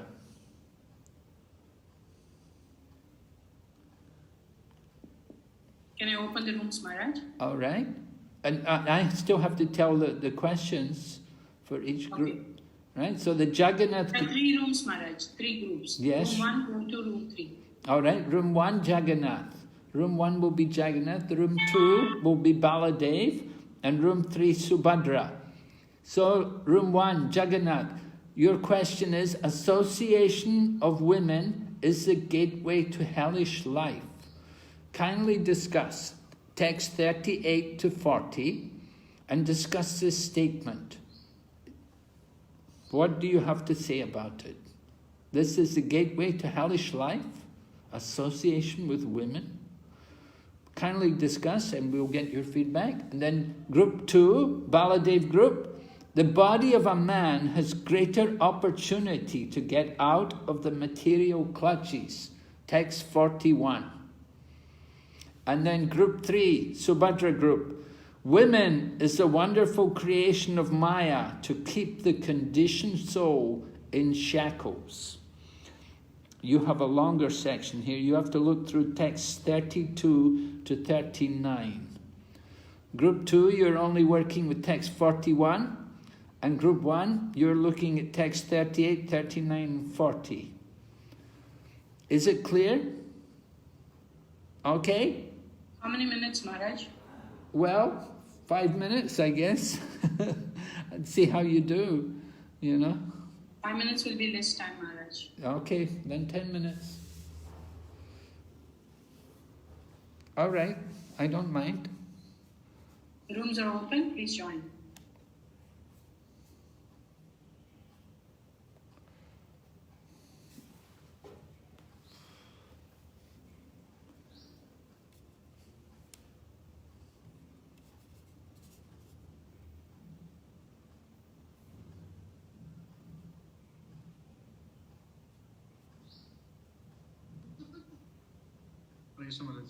Hare Krishna, Prabhu. Hare Krishna, Maharaj. Yes, Hare Krishna, Prabhu. So you're group number? Group number 2, Maharaj. Group number 2. What's the question? Body of a man has great opportunity to get out of the material clutches. Oh, yes. Verse 41. Okay, so let's have a look. I'll have to read the verse again. Text 41.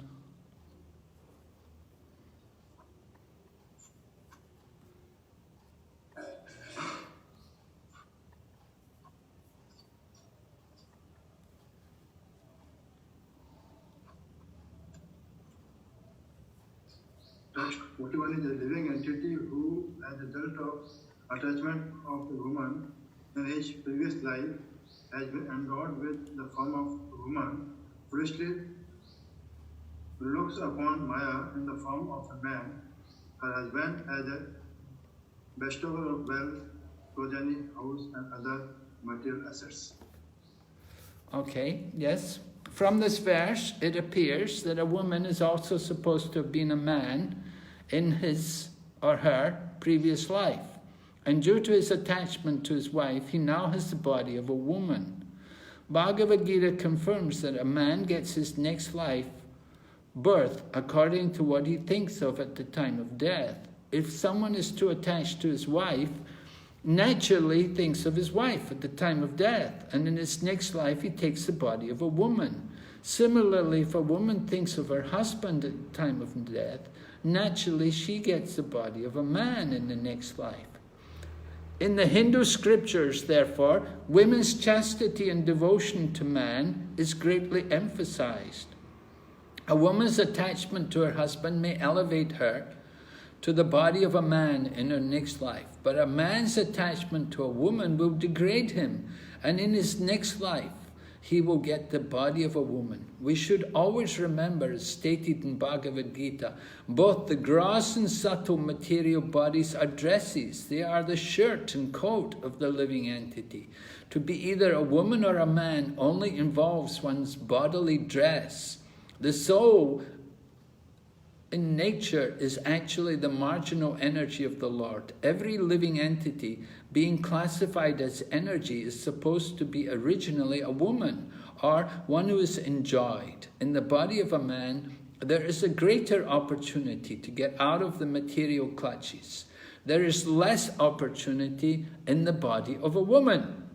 In this verse is indicated that the body of a man should not be misused through forming an attachment to women, and thus becoming too entangled in material enjoyment, which will result in getting the body of a woman in the next life.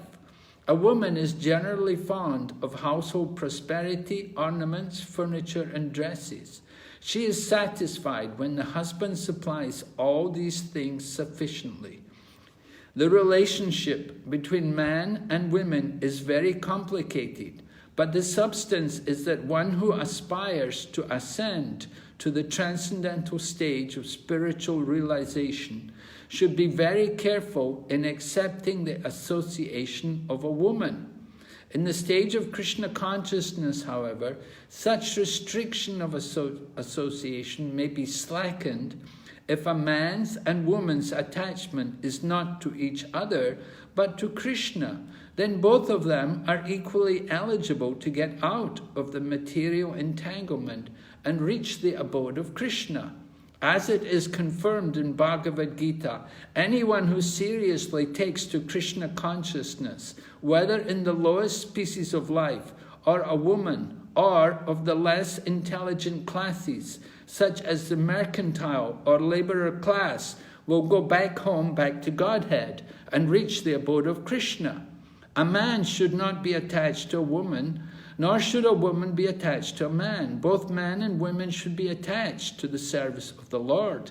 Then there is the possibility of liberation from material entanglement for both of them. So, Prabhupada does state that it's easier for the man.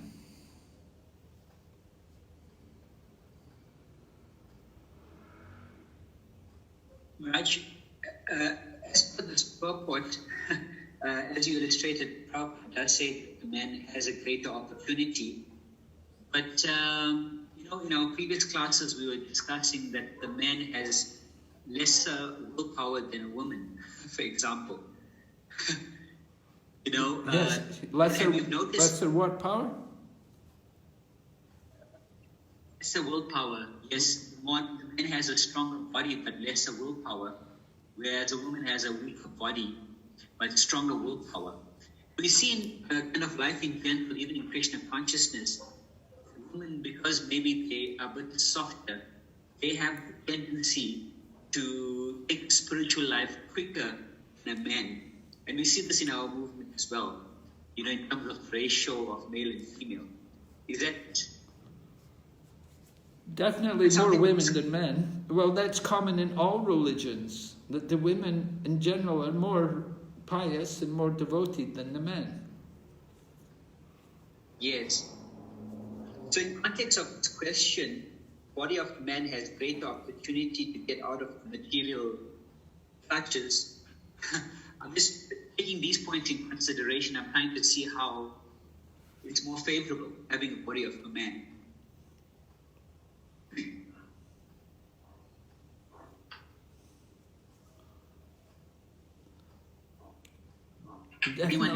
Definitely, we don't let women become sannyasis. Women cannot become fully renounced.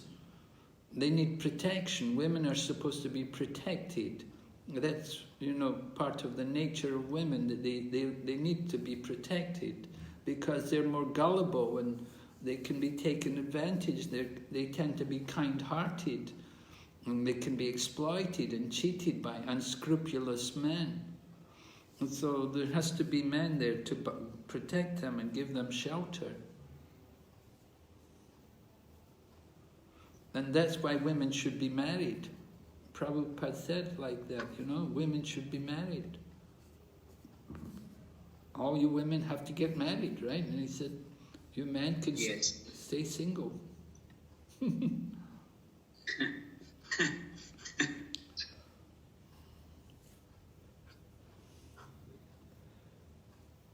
So we have 10 seconds in this room. Yes? Who else is there? Oh my God.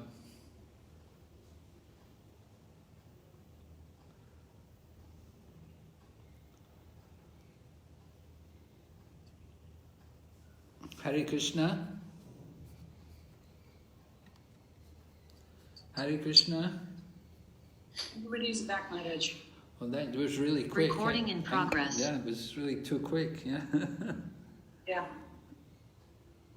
Difficult to get any conclusions about that. Okay, anyway, let's hear Jagannath Group. Any discussion, any comments from you? Association of women is the gateway to hellish life? Hare Krishna Maharaj. Maharaj, we could discuss very few points only. One point was that the association of women starts with taking service from her. If men start taking any type of service, then it ends with deep association, and then it's like a well covered by grass. You are just trying to move on grass, but you slip within the well. Same way, if you take service from the woman, then end up with mingling and all things went off. Second point, Srila Prabhupada says in verse 39 that if you want to continue to be exist in material world, then associate with women. So if you want to what? Say that if you want to continue to remain in material world, then you associate with women. Third point, Prabhupada was saying that if we see the Varnashrama dharma, in a Varnashrama, 3 ashrama are asked not to associate with women. Only one ashram, Grahastha ashram, and that's also only to beget child. And Prabhupada is referring the Vedic culture, even culture a few years back in India, where there were separate places for women and men. And in daytime, women were not even allowed to see the husband. So all these things Prabhupada is saying. And one important point is that we have to see that the woman is made by Krishna. Everything is made by Krishna. So Krishna made everything attractive. So Krishna is also attracted by woman, but in spiritual world. So he is not attracted by any mundane woman. So if someone, Prabhupada says, param drishtva nivartante. If someone is attracted by Srimati Radharani, Sri Krishna service, then they will not be attracted by a woman. And Prabhupada is referring the example of Srila Haridas Thakur and even Yamunacharya, who is saying that now I am attracted by Srimati Radharani Krishna pastime. No, then I just want to speak if anything come in my mind relating to association of women. Well, thank you very much. Yeah, very nice. So certainly there's danger there in the association with the opposite sex. All right, thank you very much, Jagannath Group. Would you like to speak from the Baladev Group, Prabhu? Someone from Baladev Group can give their comment? Man has greater opportunity to get out of the material clutches. Yes, Prabhu? Dineshwar Prabhu, Rajshekhar Prabhu, Sri Ram Prabhu and Srivas Prabhu. I don't know who is going to represent the group. Please represent and speak.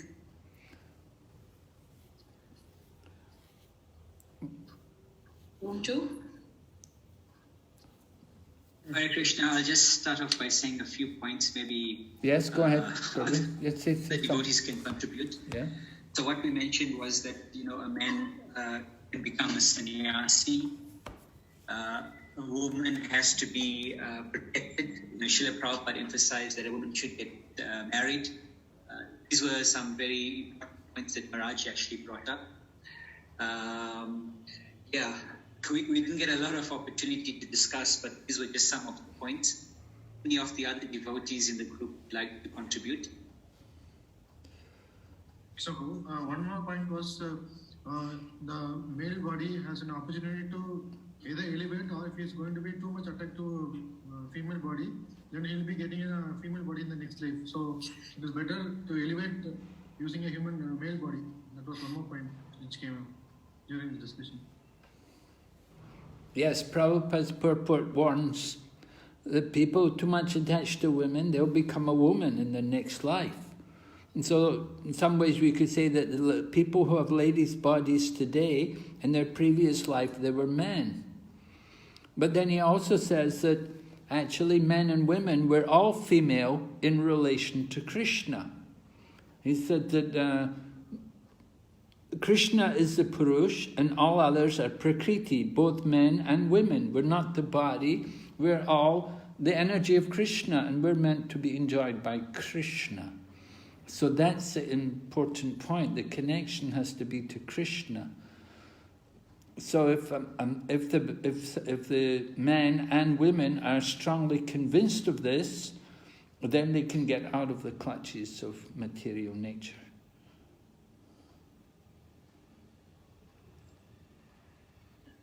One more point which was discussed in the group was that women they are not getting the brahmachari Yes, right, yeah. And men get the sannyasa. Right. Women don't take... Women need to be protected. Women have to be... They can be easily taken advantage of by unscrupulous men. And so women have to be protected. That's why Prabhupada said Vedic culture was all the women should get married. And then they will be protected. Of course, men have to be qualified to give protection to the men. To the women, the men have to be qualified to take care. This is also a challenge. But there is an opportunity for men to be fully detached. As we say, men can even take sannyas and they can be freed of all these material entanglements. It's a great opportunity, but doesn't mean because they take sannyas that they will get free of material clutches. Some people take sannyas in Maya. Some people just take sannyas to avoid responsibilities, just to be parasites and live off society. So we see a lot of very advanced people in householder life also. And the Mahajans, many Mahajans are grihastas, but they're not attached to their wives. They're not attached. Although they have a wife, and they're not neglectful, they take care, but they're not attached to the sense gratification. That's the point. Okay, let's hear from the Subhadra group. Women is the wonderful creation of Maya to keep the conditioned soul in shackles. Yes, Marge, we divided amongst us the different verses, so I think the first verse is Guruji, you're there, you can speak and then... Yes. So actually in the first verse, actually it is mentioned that those who are associated with the woman, it is very dangerous because it will glide the person to the hellish condition, because that binding to the hellish condition is there, like there are different hells available where the soul will get punishment. And in the second text it was mentioned that the person is not able to control the senses and the mind. So when the mind and the senses are not in control, all the good qualities, they will not be available for spiritual development. So that is how the soul is bound. And secondly, when the person is attached to the woman, then he is basically trying to satisfy the woman without thinking the fact that he has to basically work in order to satisfy the Supreme God. So that way he cannot make any progress, and that he will not associate if he's only interested in material enjoyment, he will not make advancement in Krishna consciousness. So that is very dangerous. It is more dangerous than suicide. Okay. So Murari Prabhuji, now you may continue for your shlokas because there are 8 or 9 shlokas in this one, and then Murali Manohar Prabhuji would like to sum up and conclude. That will be divided, Maharaj. Yes, I had the slokas 35, 36 and 37. So there is descriptions that how the woman is so contaminating that even when somebody is have association with the association with persons which are associated with women is very contaminated. So, and there was example of Brahma which also was captivated by his daughter, and Lord Shiva, who was captivated by Mohini Murti. So the example was given, even if such big personalities are captivated by the woman, so what say about us, like ordinary living entities?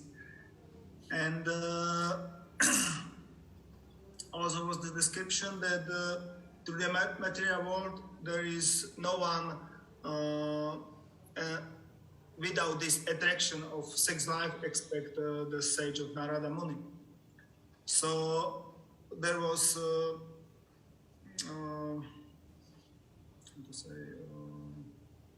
for one who want to go out from conditional life, he must be detached from association of women, and so therefore the Vedic civilization was divided in these 4 ashramas, and we can see that in 3 ashramas there is completely forbidden to associate with women, but in only one there was possible to associate with women in restricted conditions.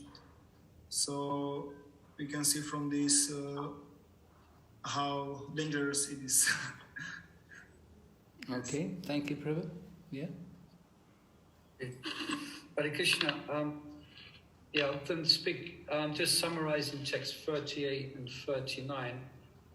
The verse asks us, or it asks us to look in to the strength of this Maya, how it's in the form of a woman for a man, and as we know, vice versa, described by the movement of her eyebrows. It can capture even the greatest conqueror. And Prabhupada in the purple, he alludes to Cleopatra, I think, who is Mark Antony, who was attracted to Cleopatra when he was trying to become a ruler of Rome. So, and then Prabhupada speaks about, then he addresses that actual potency by which a woman has to attract a man. And then he explains, Prabhupada quotes Janmadiya Sayata, that actually is coming from the absolute truth. And then Prabhupada goes on to explain that Krishna himself, he wants to be attracted by a female, because that propensity is here, because it's there, Janmadiya Sayata. So then he brings up now the question, just quoting, the question is, if he wants to be captivated by such womanly attraction, can he be attracted by anything material? No, he can't. So therefore, and then he gives the example of Haridas Thakur, who was tried to be allured by a prostitute. So he was completely detached from material womanly beauty. So that was a test of that Haridas Thakur. Instead, he was, Prabhupada ultimately brings it to the point, if we're attracted to Radha Krishna, because Radharani is the internal potency, so Krishna is attracted to that. He's not attracted to anything material, and that is completely pure. And so Prabhupada is encouraging us to be, instead of attracted to material beauty, we should be attracted to Radha Krishna. So he says this is the special significance of Radha Krishna worship. And then he also quotes Yamunanda Acharya, Yad Avadi Mama Krishna Chaita Pada Vinde, where he was a king and probably had many wives and led a sensual life, but then he gave that all up as being untasteful, being attracted to Radha Krishna. And then in text 39, it's described that one who aspires to reach the cultivation of yoga should never associate with an attractive woman, because it's a gateway to hell. Then in the purple, Prabhupada brings up the bogus yoga practice, which sometimes put forward to enjoy your senses as a means for ultimately attaining some type of perfection. So Prabhupada explains that these are just rascals, he explains. And then he begins to explain, which you heard before, about the science of the Vedic civilization, where association with women is controlled. It's scientifically dealt with in order to assist the process of spiritual realization. And explains brahmachari, vanaprastha, and sannyasi. They are prohibited from associating with women. Yeah, so that's just a quick summary of this wonderful purpose Prabhupada gives in these verses as well. That's a quick summary of those two verses, 38, 39.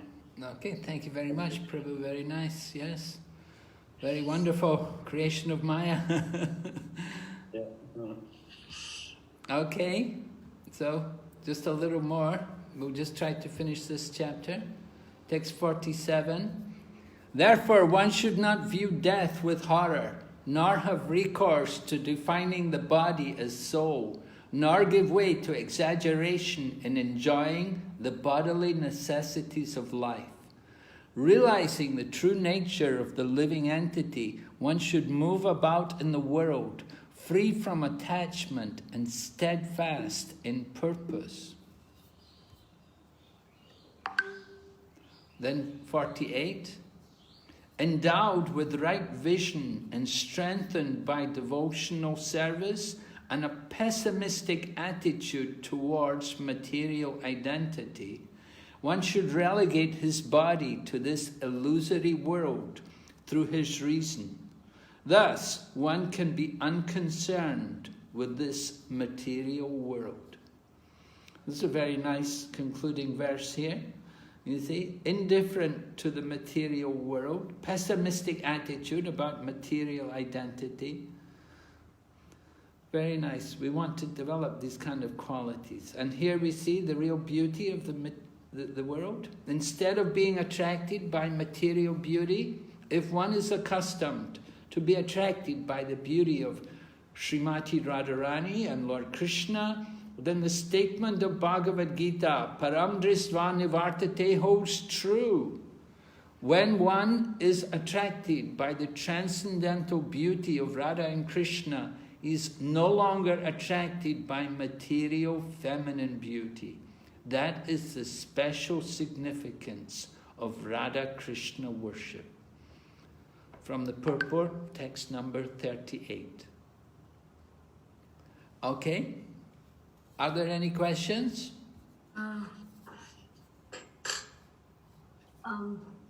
Yes? Maharaj, may I ask you something with folded hands? Okay. May I ask you for your blessings so that we can, please bless us so that we don't take birth again and we may go back to Godhead. Yes, I wish I could. Very nice. May your mind always be on Krishna. So we bless you. Krishna Matirvastu. If your mind is always on Krishna, then you won't have to take birth again. That's the idea. Hare Krishna. Hare Krishna. Yes, any other question, comment? Maharaj, may I ask? Yes. Maharaj, in text 29, it is mentioned that the living entity, in order to vanquish his soul. So living entity, why would he like to vanquish his own soul? Because he would like to defend his soul for protecting his body or soul, that like self-defense mechanism. Well, I mentioned that about the killer of the soul. If we deny the actual nature of the soul, if we're in the bodily concept of life, then we're also killers of the soul, of course. So neglecting the soul, it's the same thing. That we're denying our spiritual nature, and we're just only thinking about ourselves as a material body. So our focus is on material life, the bodily conception, satisfying the senses. I am the body and these senses are mine and my senses enjoy, that this is my happiness. So this is killing the soul. This is giving up the conception of the soul. Yes, Maharaj. And in Maharaj, like in previous chapter, there were two terms which you had explained last time, Prakshit Atmika and oh yes, Avaratmika, yes. Yeah, so there are two functions of this material energy. One is basically the knowledge of the living entity is covered, and second is that the conditioned soul is satisfied with him, with his current species. So that is the meaning of Prakshaya Atmika, because that Prakshaya Atmika is very similar to Avaran Atmika, and Avaran Atmika is the covering of the knowledge of the soul. But Prakshaya Atmika is basically satisfied in his own self, in sense enjoyment, or how is it different from Avaran Atmika? Yeah,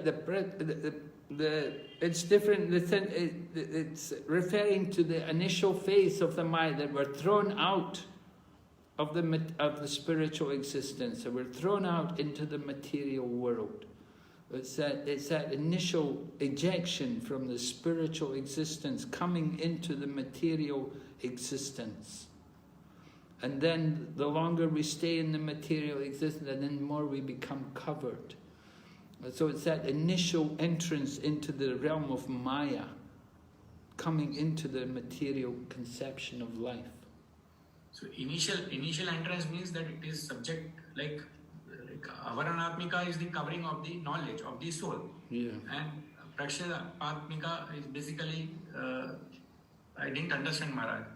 Prakshaya Atmika is that initial entrance into the material world, the phase of actually coming into the material existence and giving up our spiritual identity and coming into the material consciousness.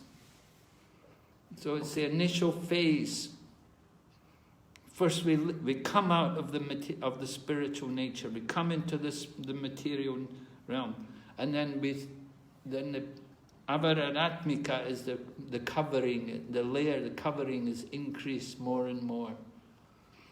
But the Prakshayatmika, this is the initial entrance into the material energy, into that material illusion. Yes, Maharaj. So once it enters, then more and more he gets subjected to the knowledge being covered by Maya. Yes. Yes, thank you, Maharaj. Okay. Yes, any other questions? Maharaj, can I ask? Yes. I want to ask that it seems that like from this that we are overcome by the lust, like the living entity, and the way from this is like to have the attraction for the Lord. But like for myself, I can see that I'm not on one side or the second side. I'm just somewhere in between, you know, that still fully of lusty desires, but still somehow rather attracted to the Lord.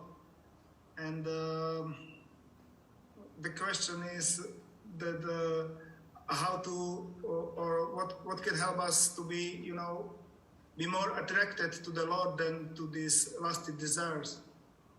Just this, that we have the knowledge about this, how this function, or you know, some practical application, or well, simply the process of devotional service, applying ourselves into the wholeheartedly into the service of the Lord, hearing and chanting.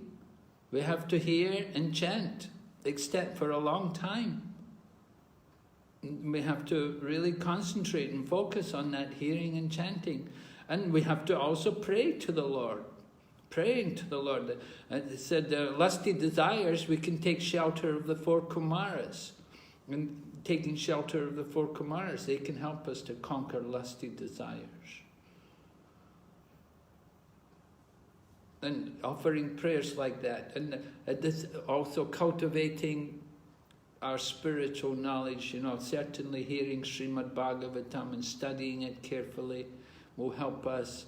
We should understand the nature of lust. What is lust? Where's it coming from? It's due to our identification with the material body.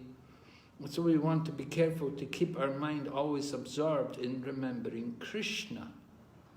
Constantly, you know, reciting verses and remembering pastimes and discussing topics of Krishna in the association of devotees. We want to be very careful about avoiding bad association also. as we're hearing, the danger of bad association. If you associate with people who are very materialistically inclined, then it will be very bad, very dangerous for us. We'll become influenced by them. If people are very materialistic and very lusty, it's very bad for us to associate with them. So you have to be careful, and you have to be careful about doing things like, mundane talk, mundane gossip, and reading mundane newspapers or watching movies and these kind of things. All these things are very harmful for our consciousness. Right? We've been in the material world a long time, and we have a lot of contamination there. Now we want to get rid of all this contamination, we have to work hard. It's going to, Rupa Goswami describes, Utsahan, Nistaya, Dhairya, enthusiasm, patience, determination. These things, very important. Then strictly following principles like hearing and chanting. Avoiding the association of non-devotees means you have to get the association of good devotees, strict devotees.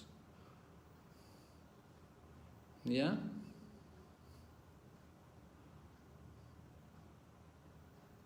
Thank you, Maharaj. Okay. So you can reflect on this if you're doing anything, that you shouldn't be doing, maybe something. So there, some bad habits are there, you have to give them up, you have to get rid of them. Of course, before we became devotees, before coming to Krishna consciousness, we had a lot of bad association and a lot of bad habits. We have to get free from that, from these tendencies. It takes some time to remove that kind of influence. So it's endeavor, constant endeavor. Constantly hearing, chanting, really endeavoring to absorb our mind in thoughts of Krishna. Wake up early in the morning, chant carefully. Yes, Prabhu? Okay, so I hope that's some help to you, Prabhu. Yes, Maharaj. Thank you. Hare Krishna. Maharaj, may I request one humble prayer unto your lotus feet? Yes. Yes, yesterday was your Vyas Puja, very auspicious day. So we came to know, so we request to kindly forgive our offenses, whatever we have committed in your holy lotus feet. And kindly, I sincerely pray from the bottom of my heart so that we receive your blessings for advancing in Krishna consciousness, because our mind is very turbulent, and it is like a turbulent aeroplane in the air where we feel a lot of problem, and mind is really very, very turbulent. It causes a lot of pain and problem and challenge to basically attract and get directed towards Krishna and his devotees. So please bless us, all the devotees, so that we can make good progress, and maybe we make you also feel happy that we are your students, and you feel that okay, you are giving us so much of time and helping us learn Srimad Bhagavatam, so that we can advance in devotional service, we can please you, we can please Krishna, Maharaj. So that is my humble and sincere prayer unto your lotus feet, Maharaj. No, you're very humble. So I also pray to you that I can pray to you that I can also do some service for Srila Prabhupada. We're all servants, we're just trying to serve Srila Prabhupada's mission and somehow push on this mission of Krishna consciousness. Wherever we are, whatever humble service we can do, we pray to Krishna to help us and guide us in this mission. So thank you all very much. Okay, so we'll see you next week and we'll continue chapter 32 and Sunday 33. Okay? Srila Prabhupada. Thank you, Maharaj. Please bless us, Maharaj. Oh, Hare Maharaj, one additional prayer required, Maharaj. As we were discussing today, so big topic. And personally, Maharaj, I feel so many bad habits and I am not able to get rid of it. Please bless, Maharaj, please. So that I can get rid of and I can serve. Okay, yeah, we'll pray. Very humble. Okay, thank you all very much. Hare Krishna, Srila Prabhupada ki, Gaur Bhakti Vrinda ki, Hare Krishna. Hare Krishna. Hare Krishna.